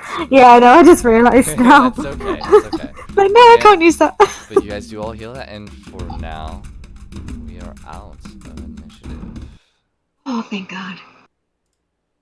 But I have no qualms in looting their bodies. you guys have the echoing still continued from Oops. what Aspen yelled as it travels down this cavern towards the city. You have a good 50 or so humanoids just staring, looking at this mess. The lights on the ceilings and walls begin to move frantically and twitch and move. What are you gonna do? You Am I hear a awake? small oops come from Aspen. It's like, fuck. Sorry. I'm gonna start looking for keys on the big guy. I was gonna say Am I that. awake? Yes. Oh, yes, you are. You are at 12 hit points. I say we fucking hide. So, who was looting the bodies right away? I'm Moi. just looking for keys. Okay, so I'll both. help with the keys. Alright, so Max, go But if ahead. I Oh, find anything either along both the roll way, or that's one of fine. you- Either both of you or one of you roll with advantage. How intelligent are you? Corfo, go ahead. That's a Roll. good question. Sorry? What am I rolling? So that's a good question. Investigation. How intelligent are you, Max? I feel like we should go through. That's right. Alright. You feel like we should both roll? Yes. Ashley, can we do that? Can we both roll? That's up to you. Anytime you want to do something together, you can either both roll or assist one or the other. It's up to you. Okay, right, we'll both roll then. Okay. Okay. You should have just let me roll with advantage. We both rolled 3s, to be honest. Their bodies. You see the standard short swords that they are using. You do find coin, but it's unlike coin that you've seen. It's circular like a gold coin. It has a silver ring around it, and in the center of it, in obsidian stone. Well, not it's in more like a purple stone. There's a spider. I will put it into a separate pouch. So right now, you've I'll say searching through at least 2 or 3 of them, you found the accumulation of 5 of those. I'm just putting in my inventory 5 drow coin. Yeah, 5 drow coins, fine. You two can't find the keys. You are searching this guy's body over and over and over again, and you're just not able to find him. Aspen, just because you'd probably be paying attention to this, you see Miss Hart kind of flick the blade, so all the blood kind of sleeks off of it quickly. And you've seen this move. It's a weapon user's move. Just flicks it off, grabs a bit of her clothing, wipes off the rest of it, and kind of swings place. Thank you. My apologies. And he kind of just like, you literally see his jaw hit, and he just stares at her for a second, and then it closes with like a clop. Please don't apologize. And he just nods his head and takes the sword back. He's like, his mind has been blown. You just see it in his eyes. He's like, what the fuck just happened? So at this point, while they're kind of searching, Cinder's kind of standing there, and she just softly goes, "Please do not let me die here." In Elvish to herself. Do I hear that with a passive of 18? Yeah, I would say so. Back in Elvish. Did I or did I not just save your life? I'm not gonna let you die here. Nor will I. Ooh! Only you hear that, Cinder. Oh, that's your demon buddy! Sorry. She looks over at Airmed and just nods. I want a demon buddy.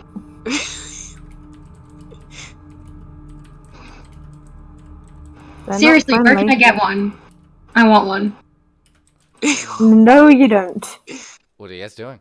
You guys... You've announced yourselves, essentially. Who here is from up top? Everyone in the cages.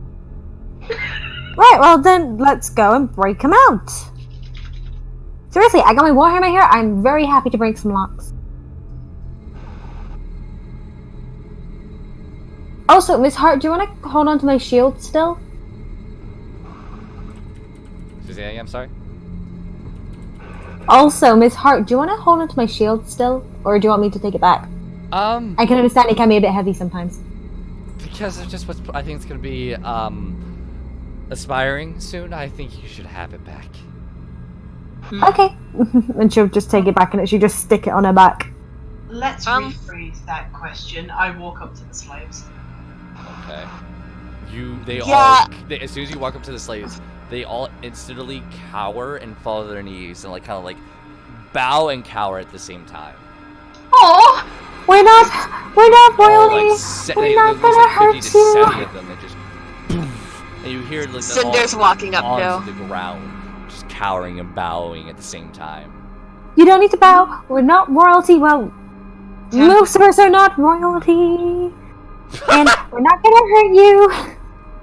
It's got to that point. Yep.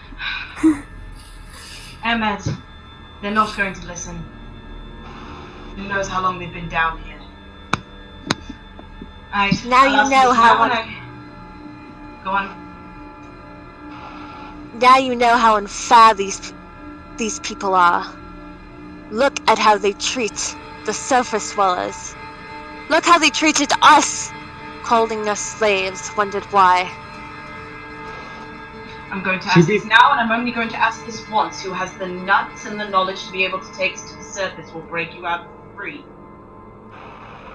Not an answer. They all like try to almost create space between you and them as they all kind of like shuffle. And that's your answer. None of these are going to be able to help us. And from the looks of it, I don't think they want to be broken out. They want to face the wrath of their leaders. But Cinder's gonna try speaking up suddenly. We can help you guys. We can set you free to know what the light is like up above. Live your lives and be freedom. This is not how you want to spend it. We'll keep you safe. Show us how to get the key to go up to the surface. And we'll protect you. Oh, none of you have to roll for this. One of the eyes. Oh, you see the eyes of the Dragonborn. One of the pretty much the only one that you see looks up, and all of you see the eyes are clouded over. Because they've gone blind. From the lack of sunlight, you see a few more raise their eyes. They're all fogged. Some lift up their eyes. There are no eyes. They've been cut out. Aspen's heart just literally shatters. In that moment, Cinder just becomes filled with rage and frustration. Emma's gonna grab Cinder and just pull her away. Look at what they done to them! Cinder! Look at what they done! Cinder! All of them can see what's been happened. Now look, I have one spell slot left. That means I can give one of them back their sight if one of them knows how to get up to the surface. But that is it. I can only restore one. That's why I asked if they have the nuts and the knowledge. If they're not willing, then what's the point in wasting spells? Because sometimes people need hope. And you've given them hope. Go, preach to the blind masses.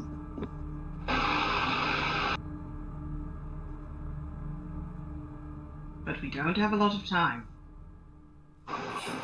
That's when she's gonna like take in a deep breath, kind of like a huff.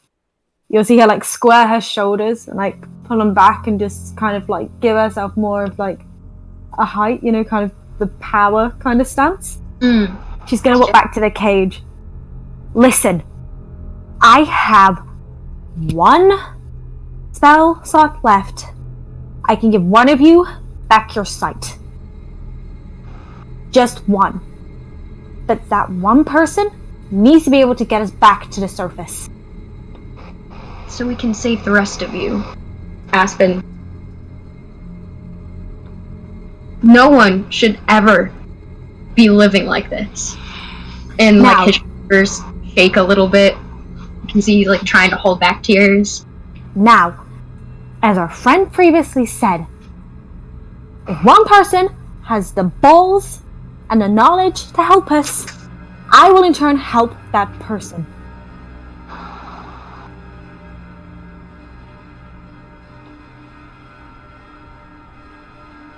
I am a healer from the 4th elements. 5. 5. I said 5. 5. Yeah, 5. 5. I said 5. Sorry, I knew there was a number. I couldn't remember which one. Okay. It was 4 or 5. I took the risk. Good. I am a healer from the 5 elements. Is anybody gonna take up this offer? The Dragonborn eyes gonna close. You can see, well, not close, but it's like blind. Points to the one that was dragging Cinder, the drow, and it's kind of a distant hand. It's hard to kind of tell what he's pointing at. But looking over, you do see that tied to his belt, there's a sack.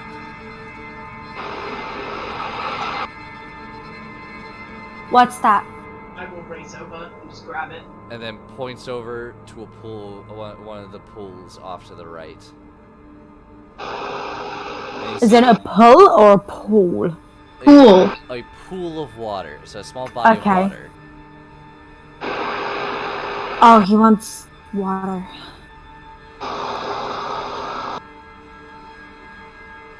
Will I open the bag? What is in? Would you like for this to be a whisper, or do you want me to let the group know? And you need to talk louder, I'm sorry. Okay, There you go. in that case, yeah, let's go do a whisper. Why not? Alrighty. Oh, you're mean. Alright. Opening the sack up, you hear the squashing of liquid. And at first it looks like a hide, like a leather tan hide. But as you kind of like move around the bag a bit, there's a hand. There's an elbow. There's a nipple of a chest of a man. And there's a filleted suit of a skinned humanoid.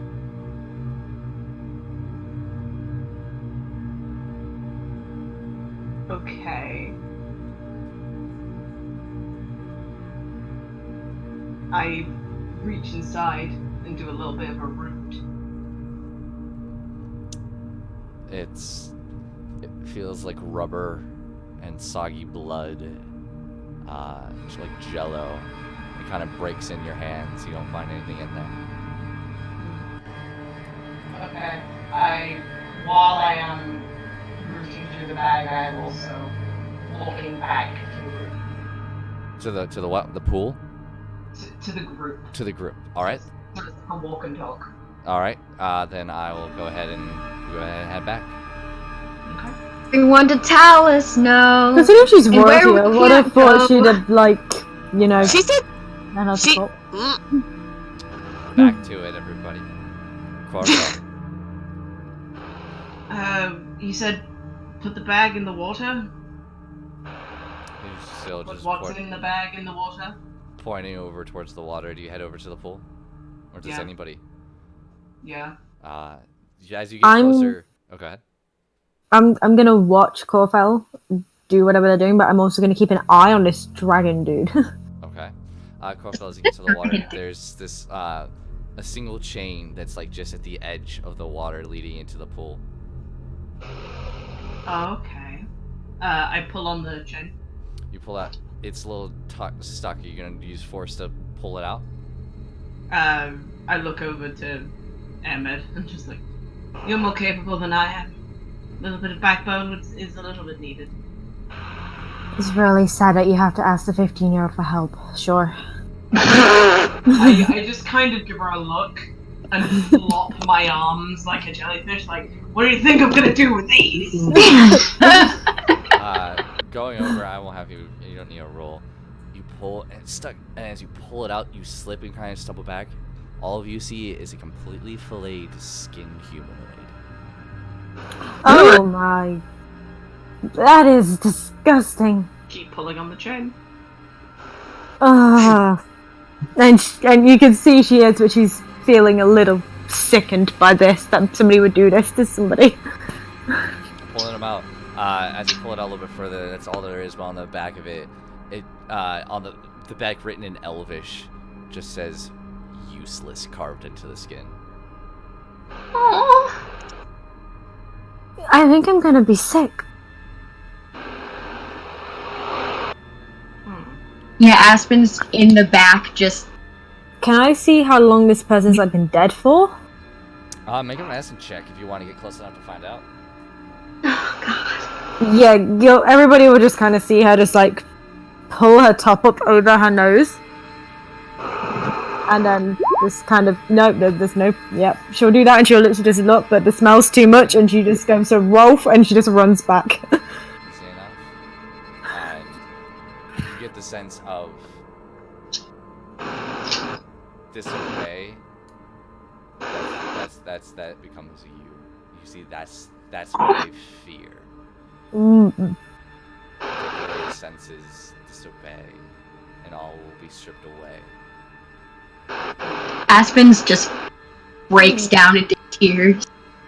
Like, full on, like, falls to the ground, sobbing. Yeah. Miss Hart will Aspen. kind of wrap you up and kind of put your head into her stomach. She's like, it's okay. It's okay.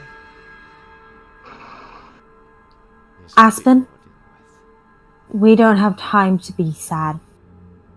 We have to act fast. Get up, take a deep breath, and we carry on. Yeah. I go back over to the Dragonborn, and I say, like, just to him, like, I even put a hand on his shoulder, and like, it's just me. Thank you for alerting us.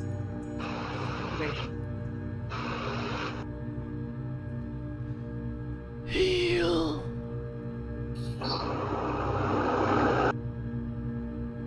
You want to be healed, brother? Puts his arms up to the people. It's just like raising all of them. It's like heal. And you see lifting his arms up. Dragonborns are meant. They're thick. They're strong. His arms are withering away. The scales are rotting on his skin. Well, a promise is a promise. Corfel, Hmm. do you want me to? I think we should. This man has honored his bargain. Okay. And she'll go over, but she'll kind of like grab Corfel as if to say, just stay near, because I'm still very unsure. And when she grabs like your wrist or your arm to stop you, you can kind of sense a slight shaking. I was gonna say, depending on which wrist you grab, probably right. So yeah, that hand is caked in like congealed blood. Mm. And you just kind of visibly see her like swallow, just like Get Dolphin and then kind of steel herself. It's like, okay, that happened. Moving on. just wipes it off on your pants. Nope. Yeah. Can I tell if this Dragonborn's like male or female? Make a nature check. Oh, I was gonna say I called them brother, but I'd also like to do that nature check. 19. Oh, natural 20. Natural 20. Based off his features, be male. Okay, Sir? Okay, that's fine. My name is Ermed. I'd like you to give me your hand. Or at least raise it. He lifts it up and it drops almost in midair. Like, Oh. She'll catch it just before it does. It's weak. The skin is normally a Dragonborn skin would be rough above that scale. It's like Pardon. molting. Pardon the kind of craziness of this, but I'm gonna ask you to shut your eyes first, and I'll heal you, and then you can open your eyes. It's just I don't want to heal you and your eyes be open and then it just kind of be a shock and be a big thing, okay? He'll close his eyes. Okay, and I cast that, and obviously it's gonna be blinded. It's paralyzed. You're no longer paralyzed, sir. I can already move. Oh. Okay, sir. His eyes begin to open. Open. And like a snake's eyes, the pupil being in that diamond shape. It's a bright blue. And she'll just smile at him. The door opens up and takes her hands and looks to you. And then, for those who can understand it, who can understand Celestial? I can! Okay. So for the two who understand Yes! Celestial... 2 for 2! Good, my child. Go and heal forth the land in my name. As the bright blue eyes fade up and he crumbles to the ground. No! As a tear streaks on the eye. You bend down, you feel the pulse. He died. bit life he had and was filled with sights. He just said the exact same thing as the Pearl. In a much different voice, okay? It's celestial. Oh, okay. I'll give you that much.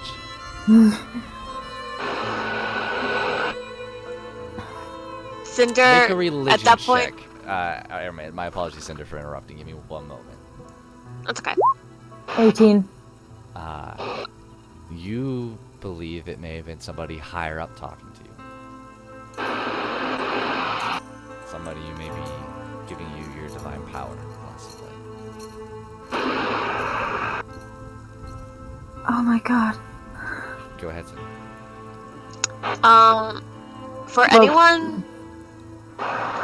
For anyone that was kind of inside of Cinder, like Cinder was like watching, she kind of turned her face away and looked down, and she had a sad face for a minute. But then the minute, she watched the Dragonborn crumple and die, she opened her eyes, and it's almost like, hypothetically speaking, it's almost like there was a lightning in her eyes because she's so angry. You've been filled with determination.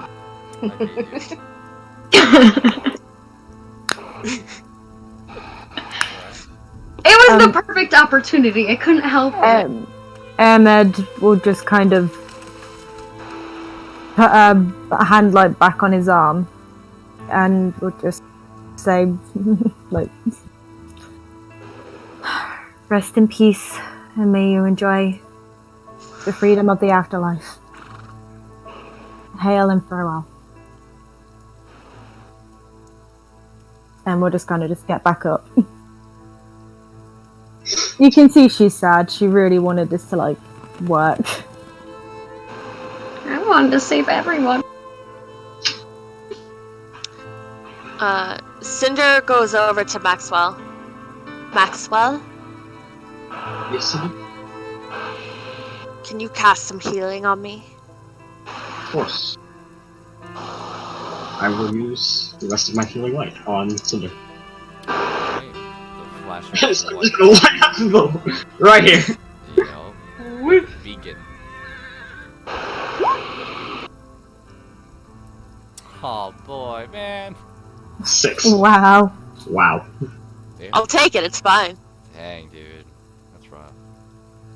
Okay. And she's gonna nod to him, and she's turned around.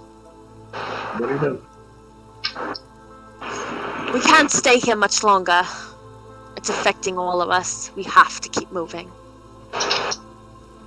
Into the city? I don't know. We This have is no how choice. it's treated out here. Well, from what the two gnomes said, whatever we do, we'd have to go through this city. There's nothing we can do for them. We have to go through the city. You could try overthrowing the city? Don't be ridiculous. I mean, I would believe a larger portion of the population would be against them. Motioning to all the slaves. They've already lost all their hope. Heal your hearts. You see Aspen the rest of his tears. As much as leading a rebellion would be nice, even if we had the numbers, we're nothing up against all of them. Cinder's gonna go. Heal your hearts. Hold back your tears. These people know no compassion, no love. And if we are going to survive down here, we need to be as strong as they are. Keep everyone in the back of your minds. But don't let your guard down. I look down at the bag that I'm holding. And I'm actually going to pull some of it out. And all of you see. I'm specifically looking for what bit would be the back. Okay. You all see like what appears to be like a tanned leather, but looking around it, you see a hair on the chest, a nipple, a hand is a filleted skin of the creature below. It's falling apart in your hands, but you do find some resemblance of the back. Yes. Does it have the same writing as the other body? It does. Then I throw the bag into the pool of water. And I wash off my hand. I would also like to do that. Okay. You go in and begin to wipe your hands off in the water. Clean yourself up a bit.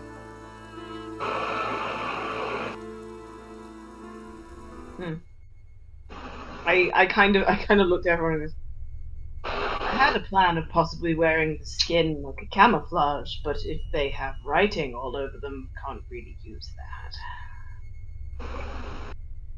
Also, I don't like the idea of desecrating the dead. I also don't like the idea of wearing somebody else's skin. You wouldn't have. I would have. I still don't like that idea. Well, it was either be camouflaged at least a little, or be ambushed wherever we walked in the streets. Not exactly conspicuous here. Would have helped, do you think, if you camouflaged yourself? Wouldn't they still set what type of elfin you are? Well, if I camouflaged myself a bit, they'd look at the purple skin and maybe think I was drow. Yeah, you all would have noticed that was a drow body with the dark skin. It was one of their own.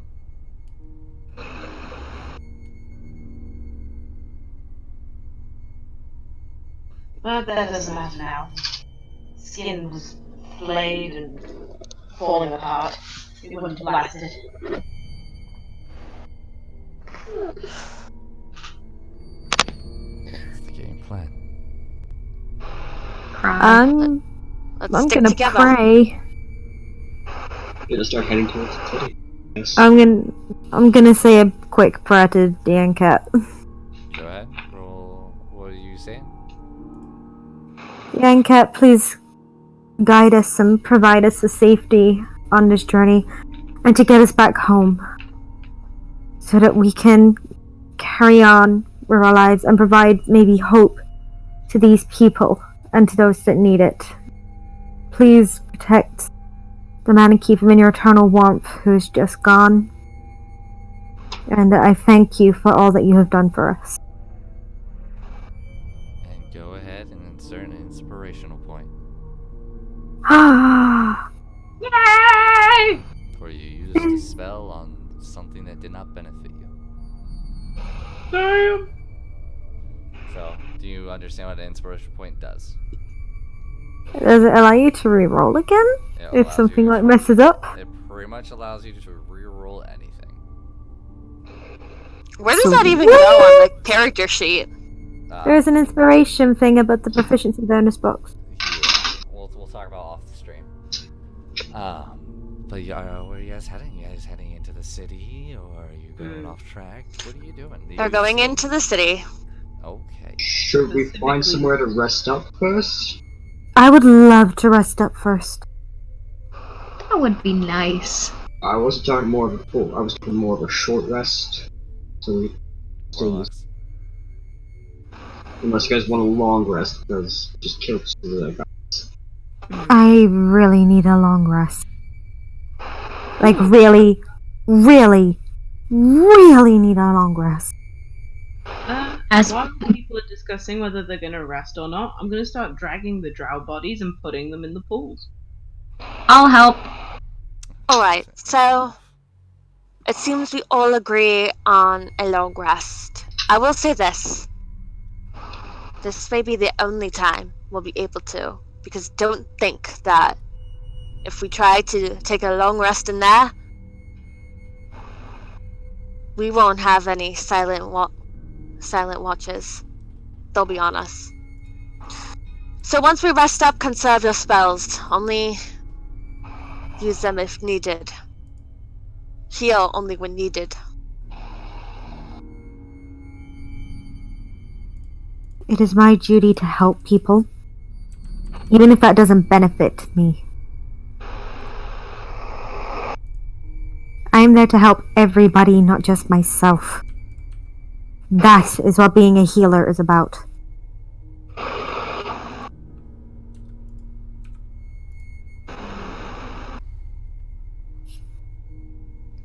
Let's set up camp then.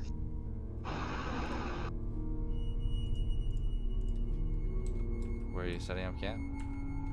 Out of view would be preferable. I would like to roll to see if there's any, like, safe place we could set up camp, such as, like, a small hole that leads to a larger cavern in some rocks or something. Just anything that would make sure we were safe. Go A nice ahead and roll a perception check for those who are looking. Let me know what you all get. I will. Perception. I got an 11. Oh, I got 4. I was about to say I give Em an advantage, but she rolled before I did. Oh That's a no. 19. Oh, Chlorophyll! Okay. The person that shouldn't be doing good on these checks is doing really well on these checks. Maxwell, you're not rolling. Nope. Okay. Cinder, the frustration gets to you. Ermid and Aspen, looking around. It's kind of, there's pools of water. That's kind of it. Chlorophyll, looking around. It's a wide open space. And there's nowhere in sight that's here in the open. It will either be city, the walls, the ceiling, or where you came from would be the only possible place. And you would have to go searching there if you were to look. Okay. I'd personally rather head to the walls.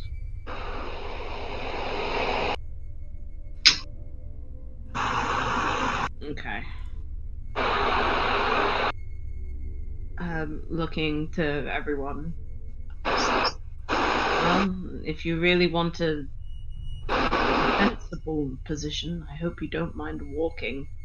I point in the direction of the wall. Are you looking for like the cavern walls or the city walls? The city wall. Aspen just shrugs. Let's go.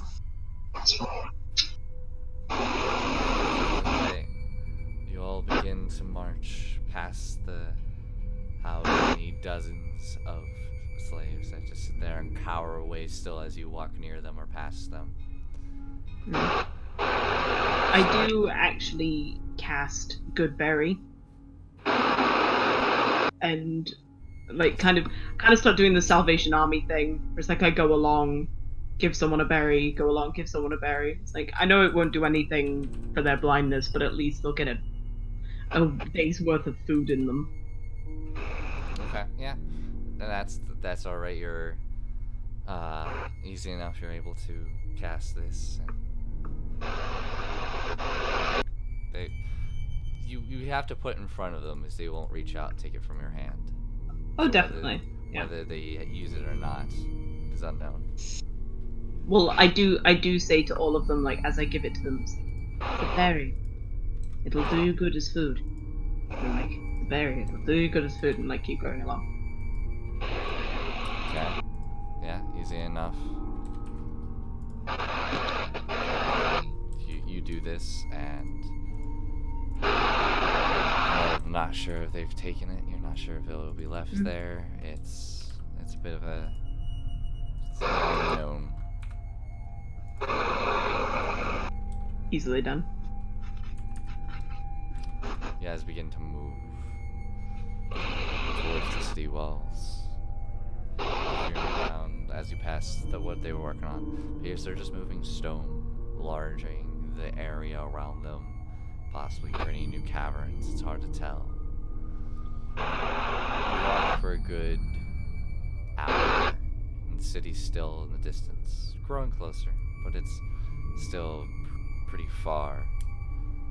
You continue to walk, and you begin to feel your bodies begin to tire, as if a day is beginning to close. And you still have a good 1,200 yards out. Everybody make a perception check. Who is actively keeping a lookout at the city? 20. 22. 16. Maxwell's just watching the people. 13. Okay. Alright, yeah. Hey, that's good for me. Max, make a perception check if you're watching the people. 4. Yep. Spay all over again. Sorry. Hey, at least it brings back good memories. Sorry, Max, It's true. But Ederman, Aspen, and Cinder, Corfell too. Also, you'll see, and then Aspen you'll be seeing. Ederman and Aspen you'll be seeing a little bit more. You begin to see the fog, the mist, whatever it is glowing green mist, beginning to settle around the city, within the city, and it begins to kind of begin to move, like it's fluctuating, it's moving, like it's a part of the air. And in another few hundred yards, you're going to be entering this mist, this fog, this fluorescent green mist. Edmund and Aspen, you noticed there's quite a bit of movement coming near the city. Oh. Aspen, do you see that? Yeah. There's quite a bit of movement happening towards the city. A little bit worrying, I'm not gonna lie. Wouldn't surprise me if they knew we were here. Coming to hunt us down. Great. That's What are you guys doing? crying. Carrying on. Carry on, not changing course. You continue to move forward. You walk for another 45 minutes, and you begin to hear the distance. Of hoofs, feet, and a mirage of appears to be quite a few individuals running towards your direction. They're still a good distance out and doesn't appear to see you. The landscape is still the same. There are pools of water surrounding all around you. I wanna hide. Say we go in the pools, stick our heads underwater, hide.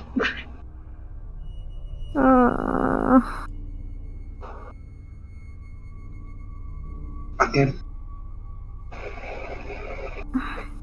I don't want to do that. It's either that or we have to go through another costly another fight.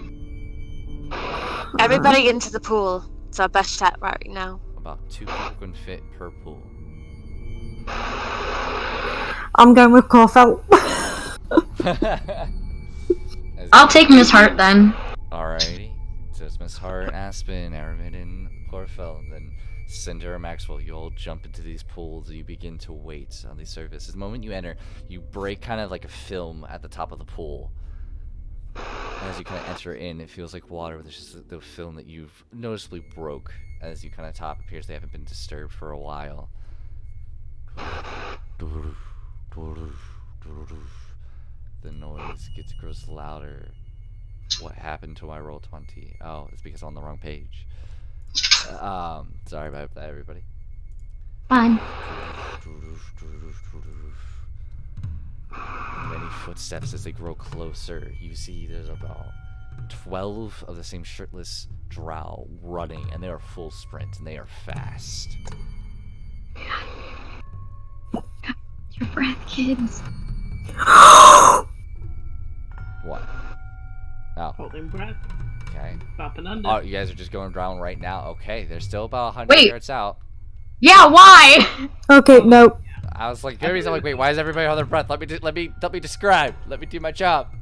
Yeah, We got wait this. till they get We'll just hold our closer. breath the entire time. Wait till they get closer. You see the dozen or so dwarven runners just bolting. You see a few other guard-like creatures, kind of with the same steel plate armor, racing forward as they're just all on foot. You see this creature with a hard shell, in like a very aerodynamic way. I don't think any of you would know this. Corfa, I'll say you do. They're bullets. Yeah, player did, even if character didn't. Yeah. As you see it racing down. And then you see in the front of this entire pack a blackened horse with a silver mane and red eyes, and a carriage being pulled behind it, purple embroidery all around in the shape of spiders and web. And standing in the middle of the reins, you hear the whoosh of the reins as the horse neighs and its mouth opens and a bit of flame comes out. Shush. Don't be laughing at my shit. No, it reminds me of the headless horse. I know, I'm messing with you. It's all like in flame, and you're like, oh god. Standing in this carriage. It's more like one of those Roman Chariots. thank you, that's the word. It's more like that in a way, but completely enclosed. A tall, dark-skinned, silver hair glowing. These purple eyes that glow with an intensity. White nails, wearing this black dress with a purple glowing outline of a web covering the entire body. The hair long, flowing in the wind. It's a female drow. And you see just around her this powerful essence. You feel her power coming from that distance. As it goes in about 100 feet. You guys go into the water.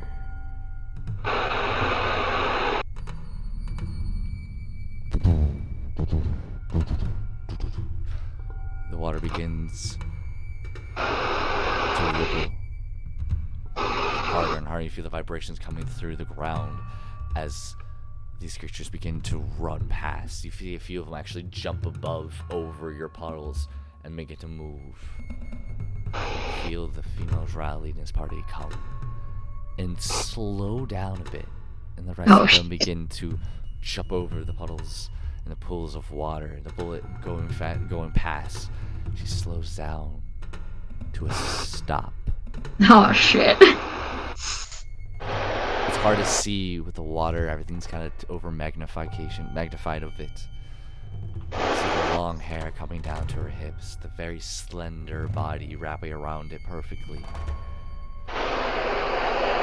Scrolls line the entire side of her chariots. She looks down into the pools, her eyes piercing, searching the water.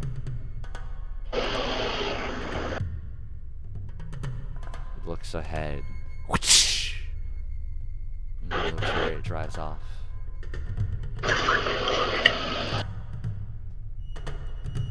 Maxwell and Ermid, you both hear coward coming from your mind. And a vibration in your pocket of the pearl. Put that out there. Bitch. Excuse me, Pearls. You wanna fucking... Don't call us cowards. We don't wanna fucking die, thank you very much. You wanna take this on? Go for it. Okay. Sorry.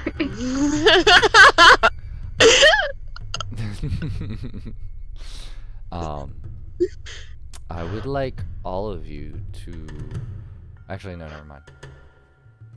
You wait a few more moments, and you come up and look behind you, and they're off in the distance. Great speed.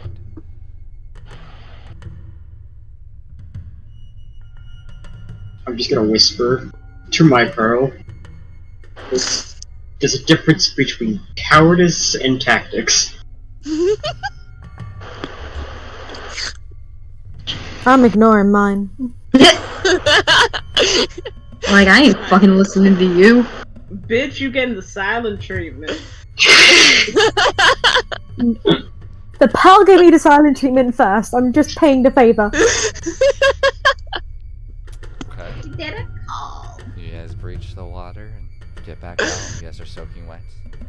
You have like that film, like mossy film on you.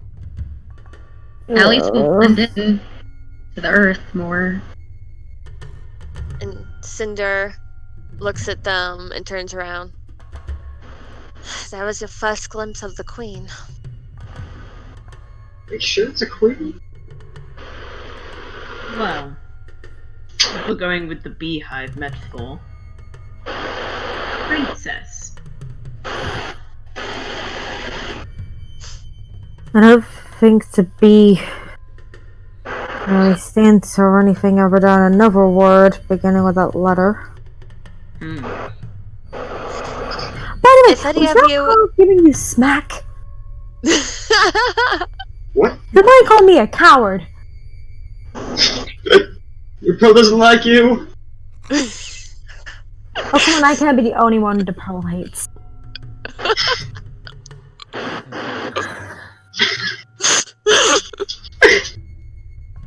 Really thinking about dumping this thing. Okay, you guys continue. You know, Pearl, I'm thinking about leaving you behind. I just put a hand on Ermit's shoulder and give her a concerned look. Dying over here from this. I'm fine. I'm just sick of a Pearl judging me.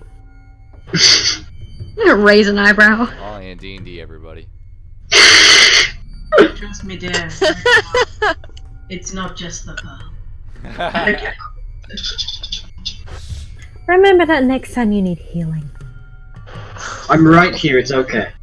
You guys I get can out. also heal myself. Cinder's just gonna say, have any of you ever managed to visit my kingdom? No. Mine doesn't look like hell like this one does. I don't think any of you could see my place.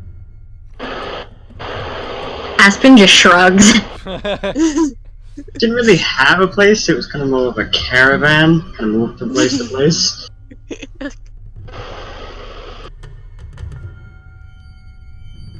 Getting ourselves situated of who's better, who's worse off. You guys begin to travel again. It takes another hour or two, but you do make it towards the city walls as you begin to get closer. It's surrounded by one large, like, it looks like a completely circular pool of water. Yay, more water. As you begin to get closer, you see there is a stone path that leads directly towards the gate, but there are many drow kind of guardians as slaves begin to enter and leave. Different other drow folk. Oh my gosh, dry folk. Dry. Drow. Dark elf folk.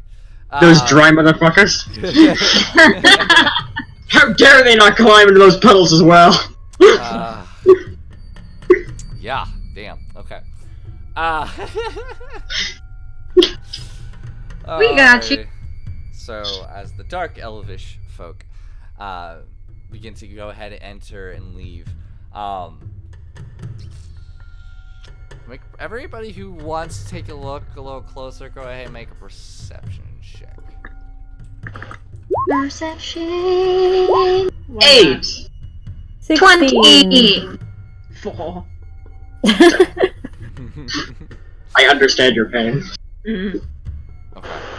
I was well aware that it's like, I'm never gonna be good at this shit. Alright, so 16. Alright, Aspen and Aramid. Looking closer, you can see a creature that looks to be like a drow, but they're a bit different. The ears are smaller, still pointed, but small like a gnome. The skin dark, like a gray obsidian, with tattoos covering their body. The hair at least there's a small group of them. There's about 3 or 4 of them. Hair's in dreadlocks, black dark hair, the eyes purple, wearing very different type of leather armor, all of it stuttered, but like for the you see there's one woman, it's just a corset of armor, leather gauntlets, leather greaves, and like one of those like half kilts around her waist, nothing covering her shoulders or her neck.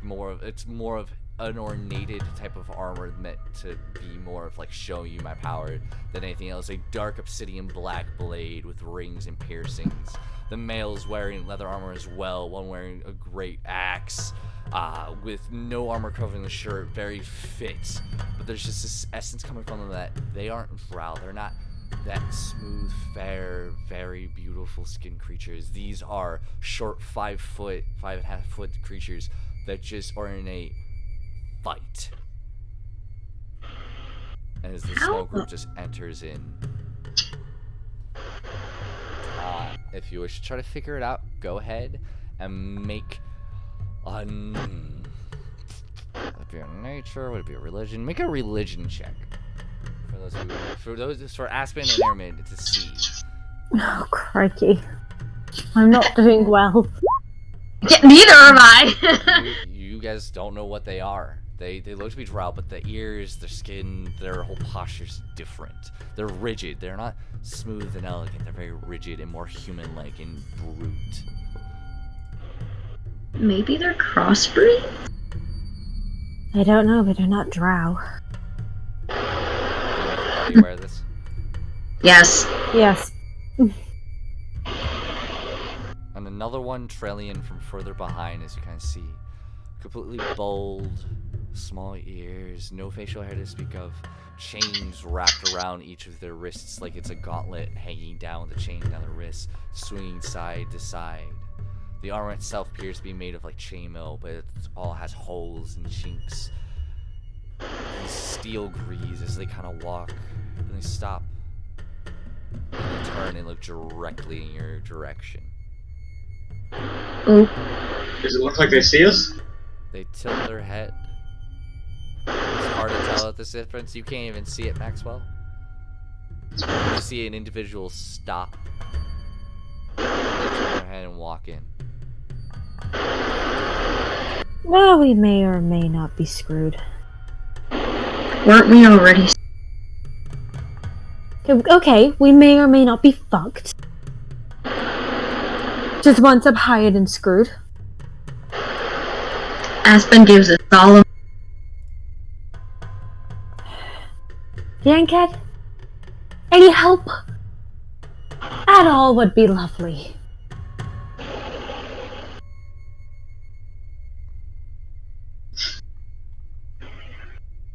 Nothing comes up.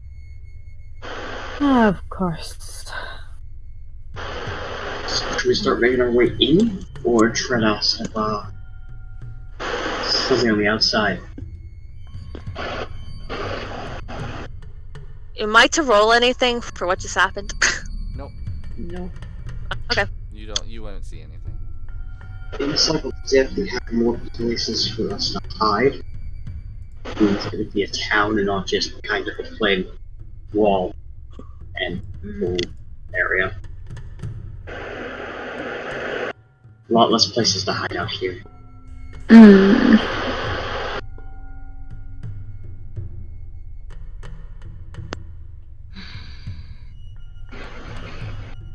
You see Aspen kind of like look around and kind of like look over to you and shrug his shoulders. I'm not used to this terrain.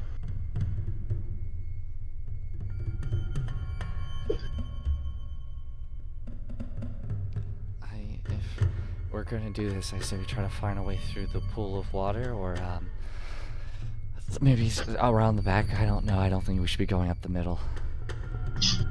All of us kind of stick out like a sore thumb. Let's go around the edge. Try and use some of the buildings to our advantage.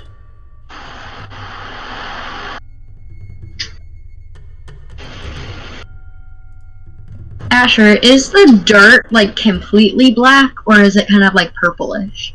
The dirt on like the ground? Yeah. It's black. Aw. Why? Because I was gonna say we can make mud masks and just like It's black, yeah. make it look like our skin is purple. My apologies. That's fine. It was just an idea. It was a good idea.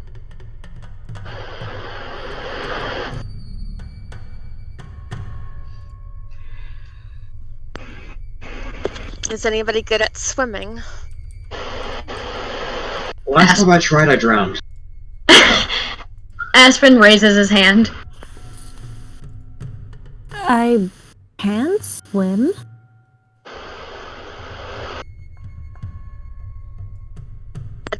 Would anybody be comfortable at swimming across? You could do it in pairs.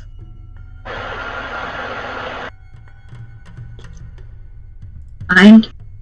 If you wish, I can go across as part of the first group and provide cover for anyone else that is going past.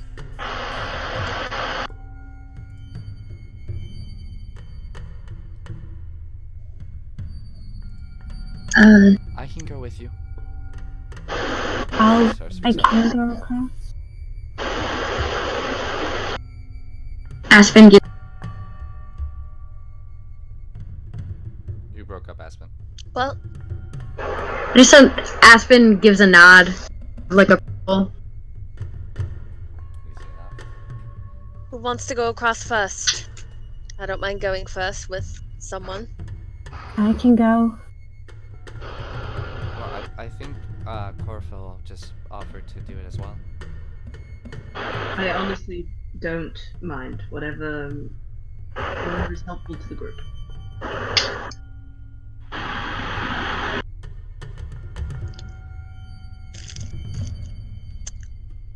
Three of us could go across first, and then you three could follow after.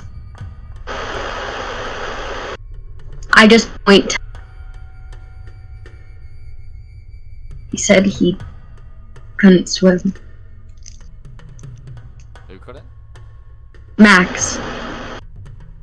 Sorry, you're breaking up a little bit. My apologies. I could slightly swim. I just messed up.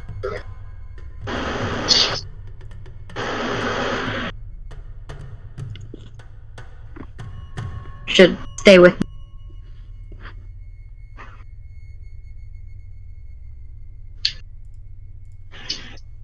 No? Well, Okay.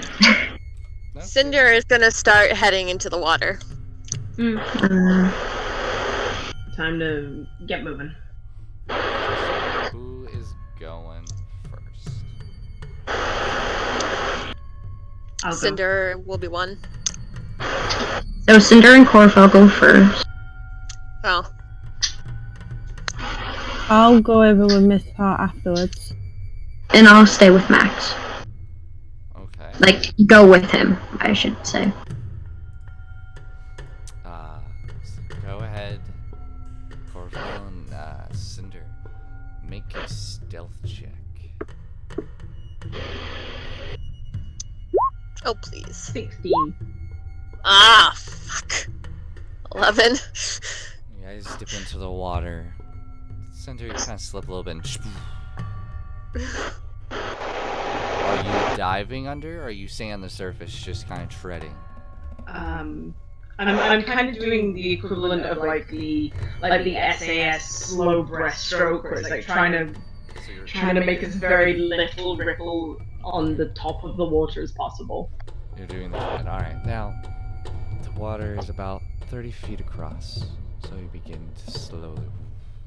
Now, the rest of you, I'm assuming you're all kind of like laying down the ground, trying to hide, because you are pretty close to them. You're only about 60 feet away. Yeah. Mm-hmm. Yeah. 70, it's kind of hard. It feels like ages. You see them flow through the water. They leave your sight, Maxwell and Airmid. You can no longer see them. I need another stealth check coming from Corfel and Cinder. Halfway across. Another one? Yep. Yeah. 16! Oh Oh. no, Corval. The one thing I'm good at as well.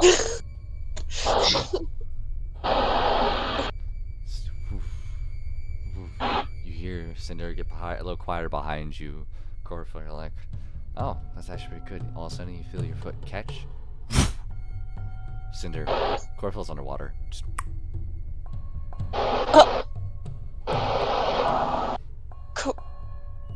Cinder's just gonna dive under and try to help her. Make a perception check with disadvantage because you're underwater. And it's back down there. Excuse me. Yeah, I'm definitely gonna fail this. Yup, 7. Corval, I need you to make a strength saving throw.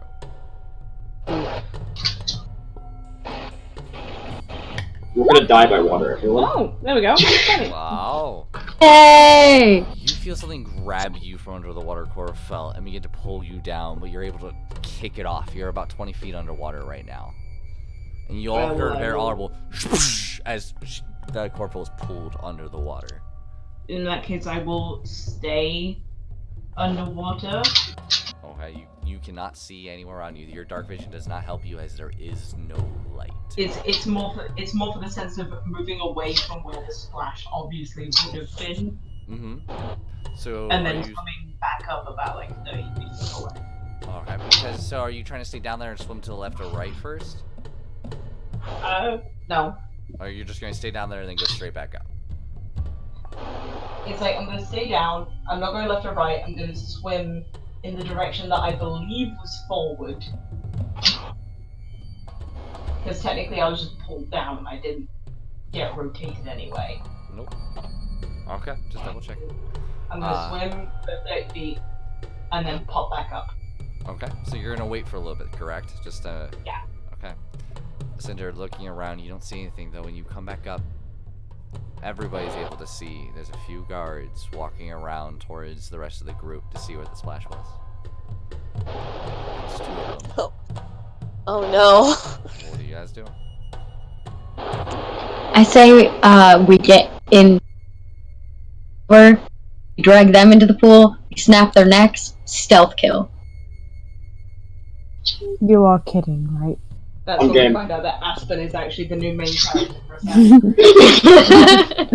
Okay, who gets who? Max, you cut out. I didn't hear. Is it okay? Who gets who? I said we could do 2 on each of them because there's 2 of us. There's 4 of us in total. I agree. God. Cinder's just kind of frozen. Miss Hart doesn't even think about it. She just crawls over it and whoosh into the water. Yep, let's go. Claire. Black Rose is supposed to pull out his dagger just slowly back into the water. Exactly. What armor are you wearing, Airman? Sorry? What type of armor are you wearing? Oh god. I'm wearing chainmail. I don't believe you have disadvantage on stealth, do you? Don't believe No, because I have proficiency with all armor. That doesn't matter. No. That doesn't do anything. Except for not. It does have disadvantage. It does? Yep.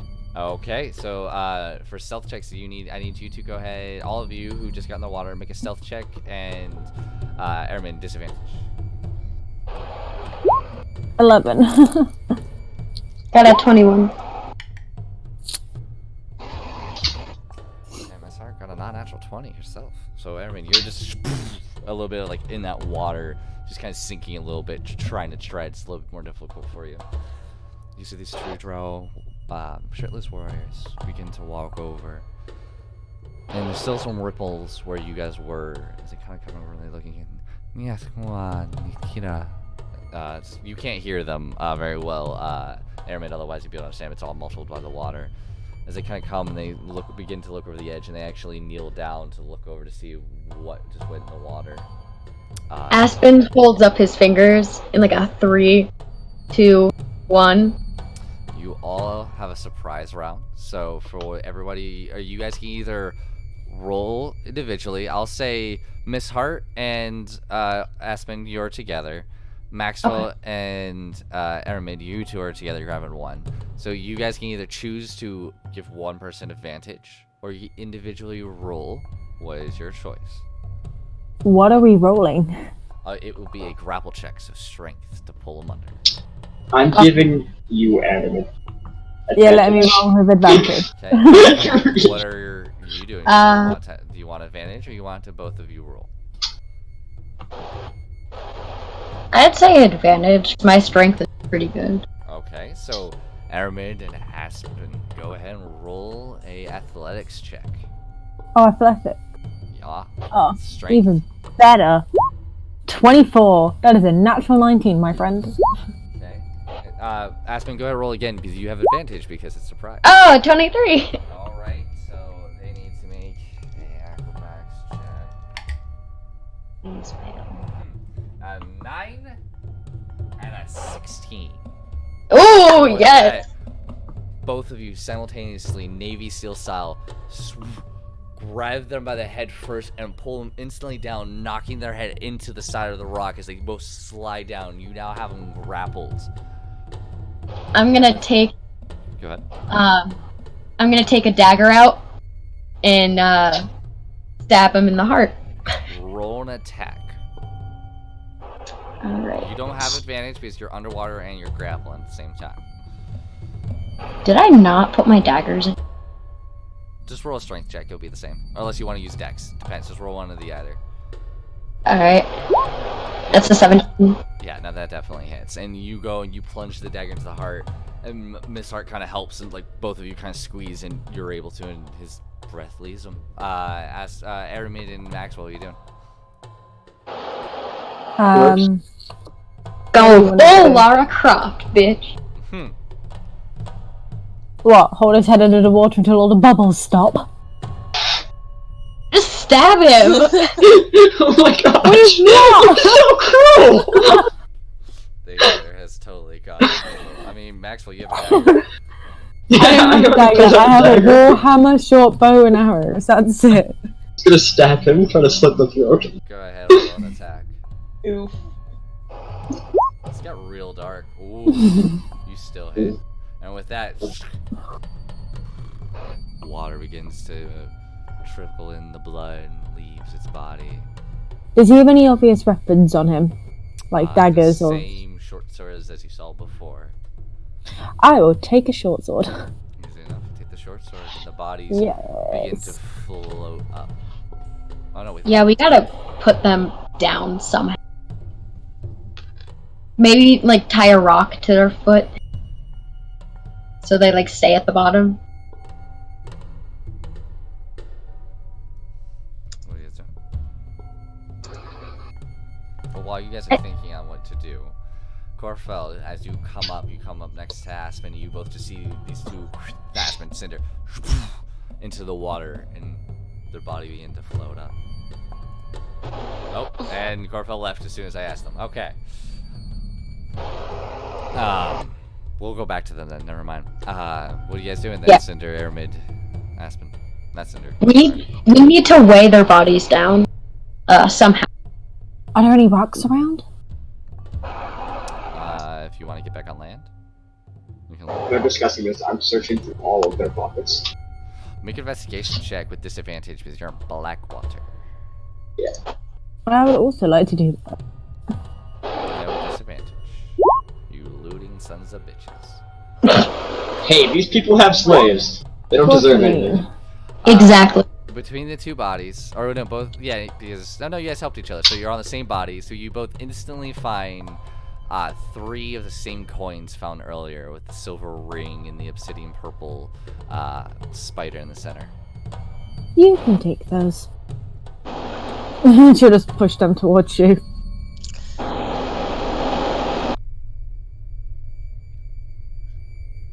Maxwell, Yes. can you stop looting just to listen to me for 1 second, please? Sure. You can take the weird spider coins. Okay. Sorry.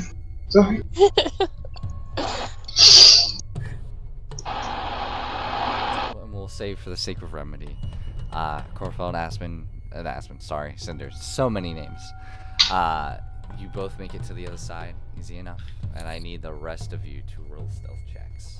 And Roll what? Aramid, stealth checks, and Aramid, you have disadvantage. 15. Oh! Oh my. I was so stealthy before. 16. You- Miss Hart. You were in there, and there's just one down. Like a cat in water. You're having a little bit like it's not very comfortable as the water instantly begins to hit your horn and sog up the bandages, and you feel it slowly becoming unraveled. Yay. Be careful, it's still not attached. As you guys begin to you guys make it about halfway, it doesn't appear anybody has noticed. Go ahead and roll another stealth check. Can I, like, the bandage? Sure, if you, yeah, I'll say you're able to kind of fix, like, just enough to get across. Yeah. 13. A little bit better. A little bit better. Natural 20, and easy enough, thankfully, because of the two guards being a little bit less. Notice as the population's kind of entering and leaving the city. You're all making it to the other side, and there's only about a 10-foot ring around, but you're gonna see these great obsidian stone walls with a bit different types of cuts, and it appears to just be carved out of the rock that was once here. Hmm. Interesting. Let's get out and find a place to bunker down for tonight. Are you trying to get into the city, or are you trying to do it just alongside of this open wall?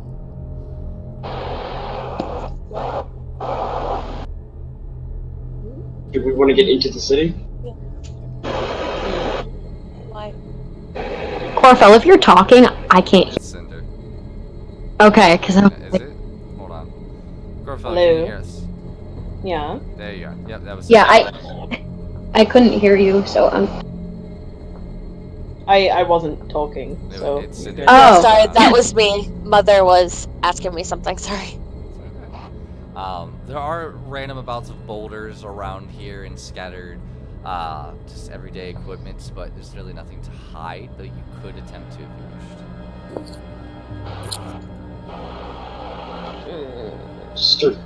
I'm gonna start making my way like along the wall, just trying to find if there's any like small alcoves like crawling through maybe. As you begin to circle around, I'm assuming you're going to the opposite way of the gate, correct? Yeah. I'm not going towards. Let's just go towards the gate. I found a huge hole, everyone. We can all just walk in. I wish. As you begin to go around, make an investigation check as you're searching for something specific, and I won't make you do in perception.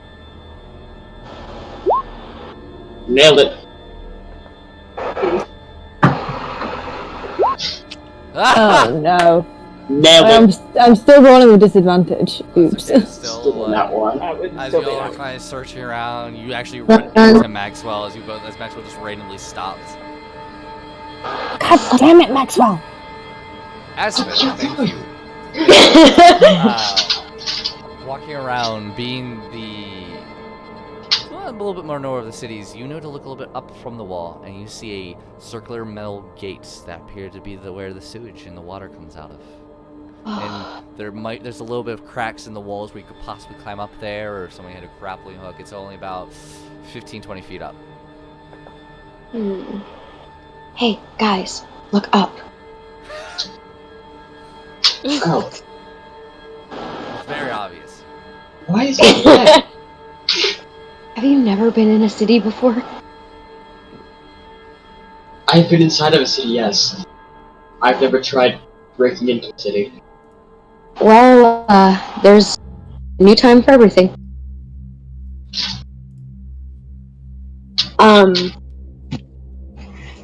20 feet up. So, does anyone have any rope?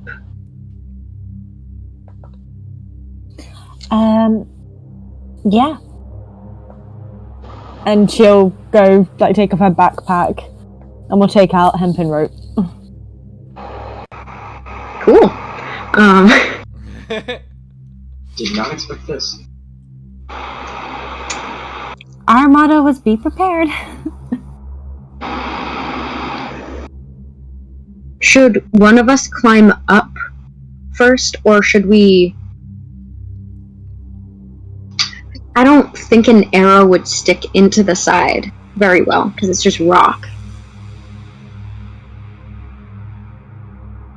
One of us can climb up first, and then open the grate, tie the rope, so that everyone else can climb up.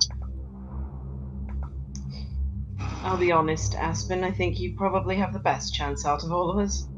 I am the only one who climbs. You still haven't fixed your glove, by the way.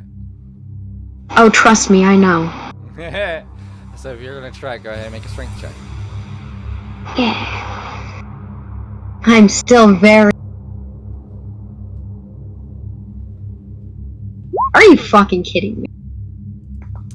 You get up about 10 feet and you begin to slip and you slide and you're able to catch yourself. But Okay, I'm gonna try. go ahead. I position myself so that if he falls, All I'm right. able to get him. So it doesn't make a splash. Ooh! And after that first time, you were finally like, all right, I know where I have to go. And you see these 3 spots. And you actually jump, stick your foot in one, kick off of the wall, Assassin's Creed style, latch on with your fingers, slowly pull yourself up, push off the wall so you're almost like pushing away, but kick yourself up, thrust your arm up, catch it with your left hand, and you're up there in 3 steps. Awesome. Assassin's Creed.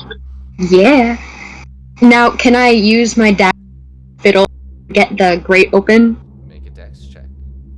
Yes. Oh, come on. 15. There are about 4 bars you have to do this to, but the first one comes free. Alright. Next. So that'll be a Why? That's okay. We'll use those rolls because anyway, the 21, yep, breaks off. The 9 though, you begin to try to get it and you're just slipping and it's not working as well. You have 2 more to go. Alright. So you're gonna try the same one again. That one finally does come free. Oh, why? And yeah, and your blade actually falls out of your hand and falls to the ground. I pull out another dagger. Try again. That's why you have fighters. Swords for days. Yeah, it comes free and it goes, "Nyeh," and you hear very loud "Nyeh," as it just swings open on its hinges. Alrighty. I crawl in, and I do like a... Smell good. Obviously. I do like a slip knot around the middle bars, and I throw the rope down. Easy enough. I'm not too worried about your knots, your background. Yeah, I will have all you roll because I know half of you have failed. After a few moments, you guys will climb your way up, and it's a very tight area. Yeah. But yeah, I make a specific point to pick up the dagger that Aspen dropped. that's. Thank you. Much appreciated. You do have to be on your. All of you have to be on your hands and knees to fit in here. Yeah. You guys enter in. Well, Yay. oh, okay. We should take the rope with us, though, before we actually... And then Yeah. right? I We're was gonna be going last to. time close it back out. I was going to say, could I was going to probably Yeah. ask Corfell while Aspen was doing all that stuff. Would it be a good idea for me to take off the armor and put it in my back, or just keep the armor on?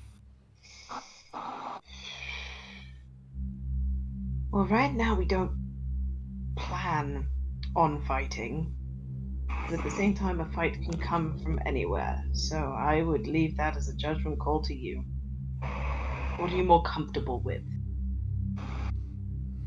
It's more comfortable with it off, but the comfortability of having it in case there is a fight is also very, very comfortable. Just keep it on. Aspen whispers from above. stage whispers. You weren't supposed to hear that. You didn't hear anything. You didn't see anything. Pulls large soda can. Cover the exit. I just think of that penguin from Madagascar. You That's didn't the point. see anything. You guys begin to entering. I'll into keep it on. A small stream kind of pouring in. It just appears to be water. Like, it doesn't smell too fantastic in here. But a stream begins to pour out. You walk in a good 50 feet or so, and it finally opens up into this small little opening with a ladder going up to what appears to be like a manhole. And it continues you going in deeper into the city, so it's up to you. You have this small little area. The water's about 2 feet deep here. You have one going straight ahead, another one curling around to the left, begins to round out, and then you have the manhole to the front right of the other tunnel itself. The ladder going up with just the same, like, a greenish tint of light pouring down into it. It's very hard to see for all the human folk here. Whose words were up? Wait, human folk is in us, or human folk is in this extra human folk? The actual human folk. You guys are humanoids, not human. So, Yeah, everyone with dark vision is fine. So Aramid and Maxwell is just... Who's voting for her up? Because it's... Let's be honest. Terrible now. What? You're breaking up really badly. I'm sorry. Who's votes for her up? Because, let's be honest, it's just terrible down here. I mean, It may be terrible, but at least here we have cover, and it's not an obvious hiding place.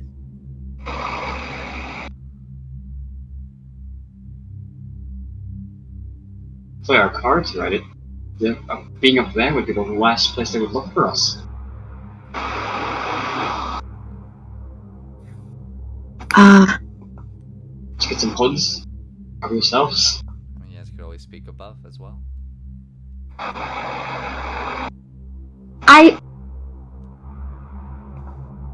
don't think I'm the best suited for that, because my horns are pretty tall. So, who came up right after me?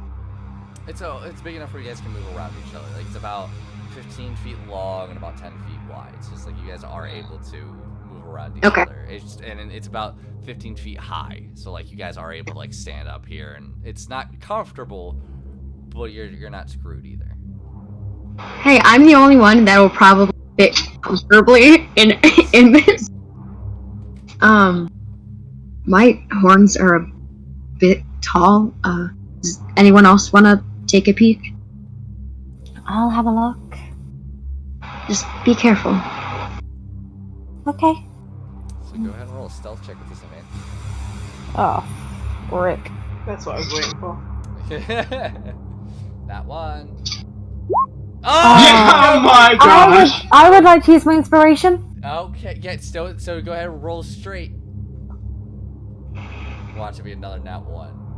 You got this. You got this. You got this. It's not a nat one. So It's not a nat one. taking in that voice of what appeared maybe your own deity speaking to you, you're like, nope. Take a breath. And you're beginning to go up there. Your armor doesn't clean as much. It's a metal grate that you kind of make a strength check to see if you can slide it over a little bit. Oh, It falls on Christ. You're not able to move it. You're trying to lift it up, but you're just not able to. Can I get a little bit of help over here, please?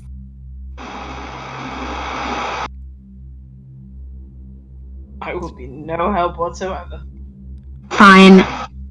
Okay, so you guys are both going to be half hanging on this ladder. So I'll say. I mean, I am the smallest. Yeah. So We are. I think we are both the smallest. So I will say both of you have to roll separately for this one. Okay. Okay. What strength? You. Are you fucking kidding me? Oh, So you get up a little bit, Christ. and your fingers get like squashed a little bit as it drops on your hand a little bit. As it just, Mm. and you take 1 point of bludgeoning damage. Eat your. Motherfucker. Fine. Sorry, Everything's it's not an fine. R-rated channel. I'm kidding. Sorry. No, I'm absolutely kidding. I'm sorry.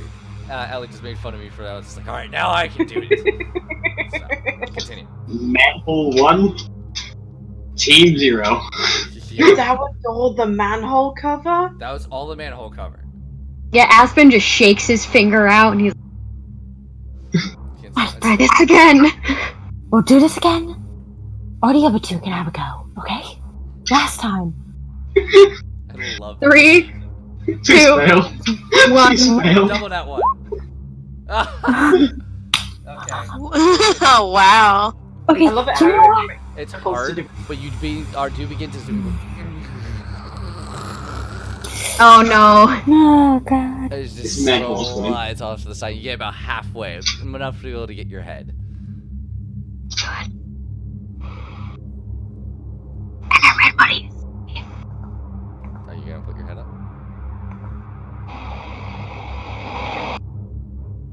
Red? Airman. Yeah. I'll do it very slowly and carefully. Yeah, very carefully. Like, just so, like, your eyes. Yeah, Like- that's literally all I'm doing. The entire street's just looking at you because the manhole swore. So you anime style or like I don't know cartoon style lift it up or just your upper head and your eyes see. And when you first look, make a perception check. That one. No, Asher! There you It's go. 21. Sorry. Ha! It's just well, there is a 1 in there. Just saying. You instantly. I gotta fix this. Give me a moment.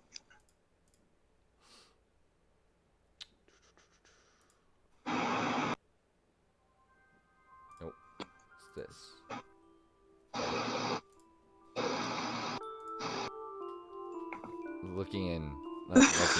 Looking around, you see ahead of you.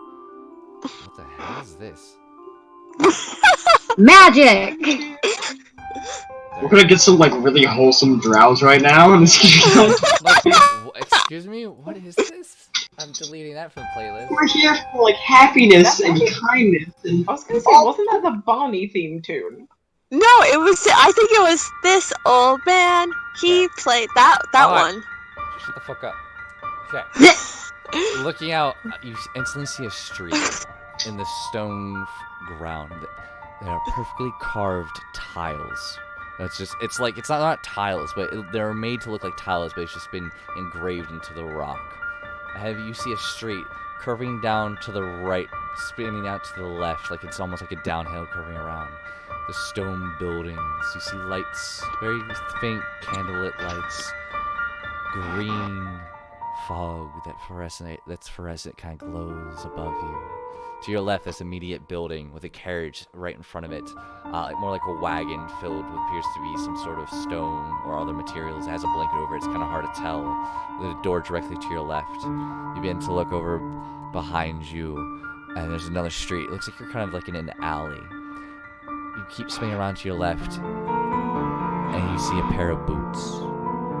Oh shit. And you look up. There's a drow bending on his knees, looking down, and which just I hate myself for saying this. Hello, pulpit. Oh no. As he's going to kick you right in your face. I wanted to hide a duck. You will it's a surprise. Shit! That's a 17 hit. No, it doesn't! No. Okay, so you are able to dodge, and you just slide down half of the ladder as he just runs and drops down, and all of you spoosh. To quote another line from the movie you just quoted, time to go. As he just splashes down all of you, you see this very ripped drow, short hair tied into kind of a bun, purple eyes, muscles rippling, the veins sticking out, the knuckles just almost like very calloused, with a steel brace around all of them, wearing kind of like baggy pants. As you look around, you see spider tattoos and webs all around him, and all you hear, which is He says he wants us to stab him. I agree. It looks like Let's do it. lucky day. I would love all of you to go ahead and click on your tokens and roll in order. Roll initiative. Bitch, it's like 5 against. I don't care how ripped you are. You're gonna die. Yeah, Why but this do is I where roll it turns badly out on like, initiative?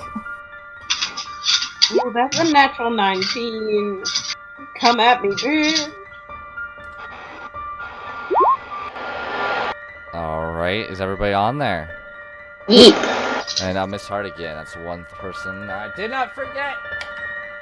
This time. Good girl, 14. That's not creepy that I said that, right? She's No. fine, boo. Corvo, what's your dex modifier? 4. He goes first. Ah.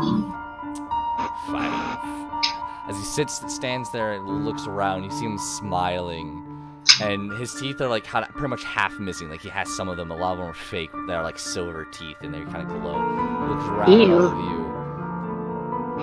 Looks to Corfell and slides in, kicks water up into your face, and is gonna go in for a punch. Bitch. I was gonna, wait, he's in the sewer with us? Yeah, he jumped into the sewer. That was splash. Okay. That's a natural 20. Ooh. Bring it. And I need you to make a con save.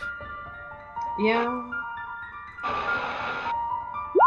That's a 4, so no. You are stunned.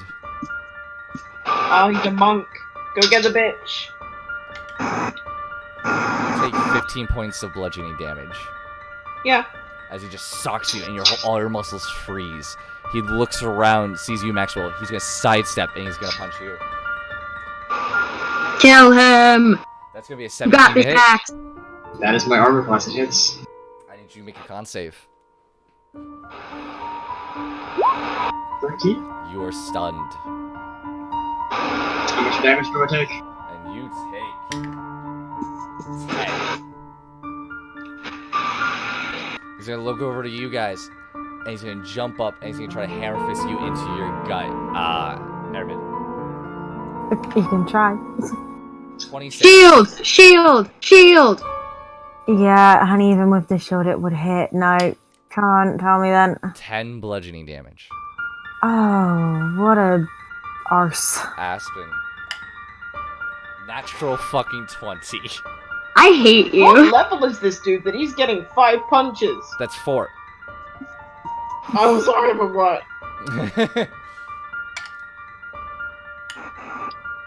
That's not terrible. That's only 15. Only. Yeah, only 15. Wow. Corfell. Great You're job. Stunned. Aspen, you're up. As I will say, because I forgot to mention this, as he stops, he puts his hands into motion and begins to, like, kind of take a stance and just begins to wait, like, kind of sway in a defensive position. Sure. Oh, okay. I'm gonna take a short sword and try to stab. So you slide down the ladder. Go ahead and roll an attack. 22. That hits. Actually, I'm gonna go- Sorry. Roll with disadvantage as he took patient defense. We already used his bonus action. It's not a bonus action. It's a key point. It's a key thing. Okay. It said monk. And you miss. With that, you're about to hit him, and he just touches the blade with his finger and pushes it to the side and goes wide. You fucking bitch. Alrighty. Can I... Oh, I can only use that once, right? Yeah, but you do have your Fuck. second wind. If you're gonna regain health, now's the time to do it. Yeah, Alright, roll a d10. I'm looking pretty... not great. Roll a d10 then. And you getting 3 Wow. hit points. Cinder. No. Wow, 7. so much help. Where is he? 10 plus your He's in the level. middle of you. You were with the melee. Oh. Thank you. The melee. Thank you, cool. I'm going to do poison spray on him. Didn't you you just say to conserve? What? Oh my god. Nothing, never mind. Yeah, but right now, kind of need it. So yeah. Go ahead. All right, so you cast it. Go ahead. I believe poison spray. It's not a radius. It's a single creature, right? Mm-hmm. Yeah. So Constitution 13. It's like when things call itself a ray, and you're like, that's not a ray. Non-natural 20. Oh, fuck. I don't believe it takes. Does it take half a damage poison spray? I don't think so. No, it's a Hold cantrip. on. Yeah, it's a cantrip. That's what I thought. Yeah. Okay, so that's your action. You do anything else? I'm gonna disengage. Nope, that's an action. That's an action. Damn it! I guess I'm done. Miss Hart, she's gonna go and grab another one of your short swords, and she's gonna try to. Go for it. Ooh, that's a non-natural 20. She hits. Damn, girl. And she does 4 damage. That's fine. Any damage is fine. She just cuts How through. did- Oh, I need to roll with disadvantage. Sorry, quick thing. How did Aspen's sword not hit when Aspen rolled a 22? Because of disadvantage, so it was 14. Ah, okay. Yeah, and I had to roll with disadvantage. She did not hit. She missed. Max, you are stunned. What's that? Mermaid, what are you doing? Tell him. I really need to heal, so I'm gonna cast Cure Wounds on myself. Okay. Raven, hold on a minute.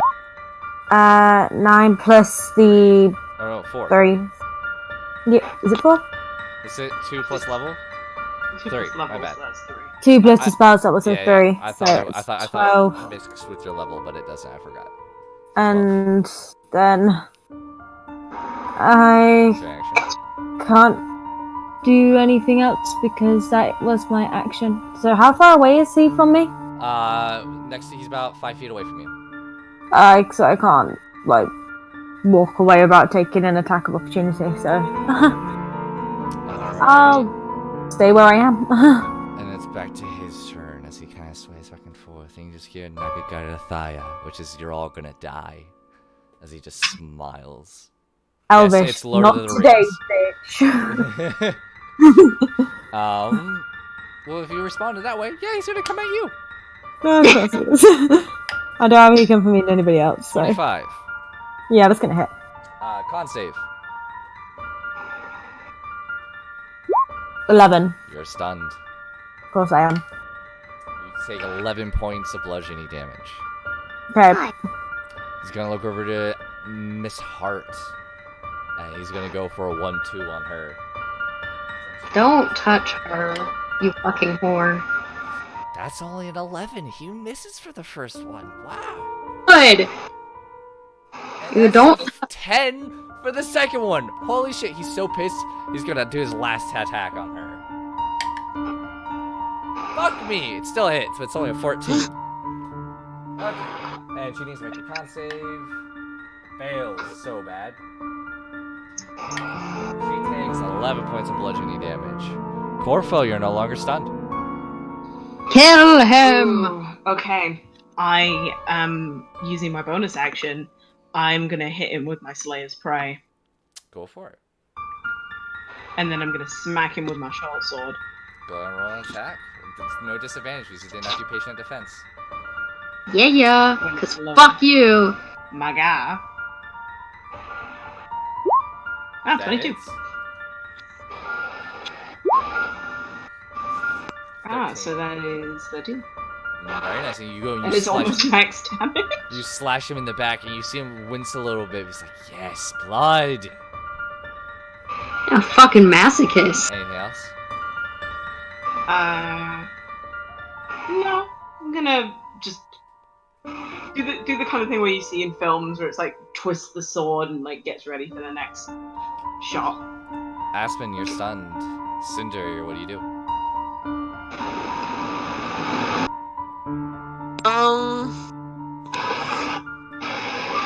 I'm in range of him, so I'm like really close. So I can't do any of my ranged attacks on him. You can't. It's disadvantage. Yep, that nope. You can that's also good. just back up. I'm gonna do Ray of Frost on him, which is Okay. a cantrip. So go ahead and roll attack with disadvantage. Nice. Yeah, it hits. Go ahead and Hey! damage. Good job, Allie. Yeah. And doesn't damn. have an extra effect. Oh, it's With only Ray of 2. Frost, he can't take reactions, if I remember right. It's No, only that's 2 shocking. damage. Oh, that's Shocking Grass. So no, Ray of Frost doesn't do anything else technically, if I remember correctly. God damn. I think it might reduce his movement, but since we're all surrounding him, I Oh, don't. yeah. Okay. Plus monk dash bullshit. Yeah. Alright, so with that, you see him casting, you see the freeze kind of hit his skin, and he just, almost like it's pleasure to him, he takes it. Yep, masochist. I called it. Anything else? Oh. No, because I can't do it again. No. Okay. Yeah. Miss Hart, she's gonna roll an attack. Hi. That's a net 1. Oh. D4. Wait, I thought Miss Hart was stunned. Oh yeah, she is. She can't, oh no, he kept missing, remember? No, oh, no. he She did, like, at the last hit. The last hit did take, so yeah, no, she loses her turn, thank you. Max, you're up. I'm just gonna stab him with a dagger. Go ahead, roll an attack. That hits. Kill him. That's Yeah, maximum damage. Kill you him. stab him, and again, every hit appears to be pleasure to him, and you now see there are scars all over him. A lot of them appear to be self-inflicted. Yep.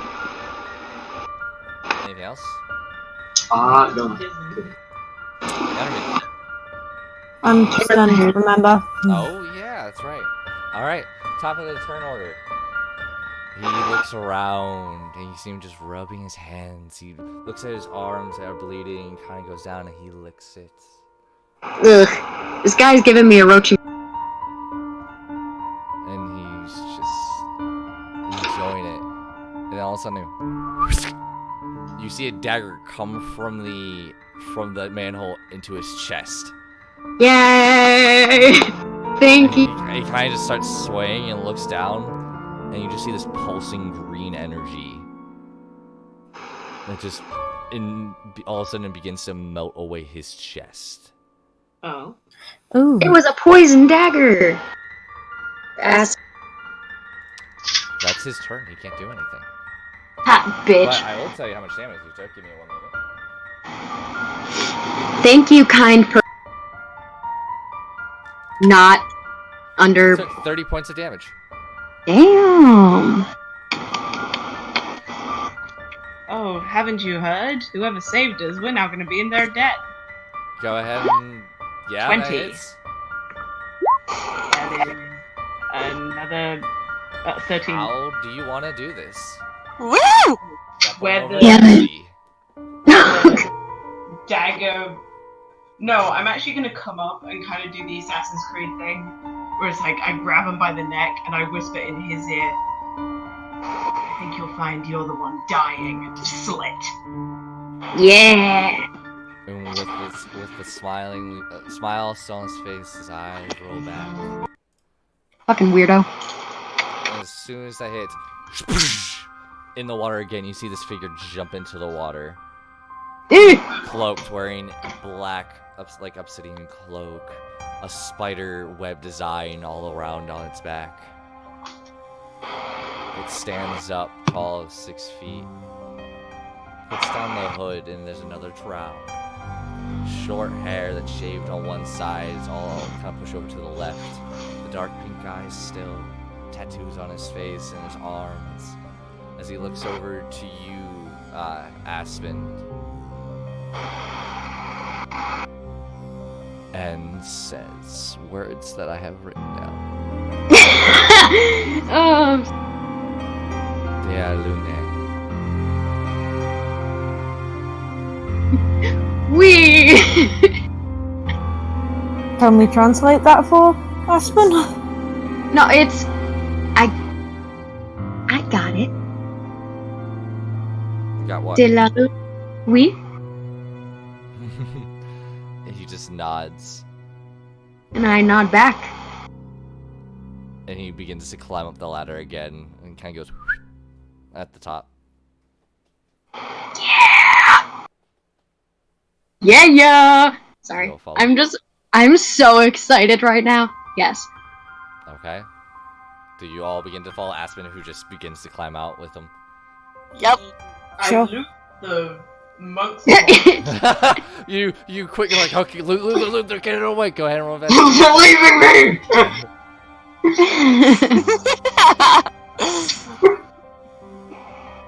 Yeah, I literally, if there's any coin on him, I take the coin. Go ahead and roll investigation. Okay. I will help aid you. Okay. I will help aid you. Then I'll roll Oh. again. Ah! He's wearing brass knuckles, Get him. and he has 37 spider coins. Okay, I will take all of the spider coins, and I will take the knuckle dusters for Aspen. Okay. You guys all begin to climb out and follow this figure into that building directly to the left. This kind of opens the pixel lock, opens it up. You all enter after him. He closes it after you. It's very dark as you hear as he just opens his trapdoor from below. Do you all jump in?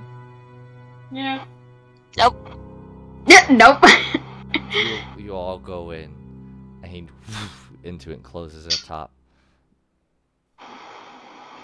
And you feel water rushing beneath your feet. And that is where we're going to end tonight's session.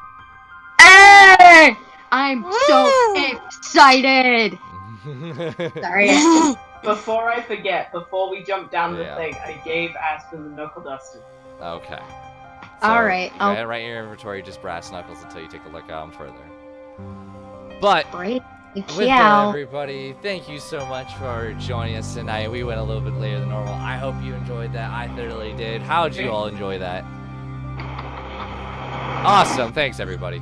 All right. I mean, to be fair, you cut out. You did. Okay. That's You fair did cut enough. out.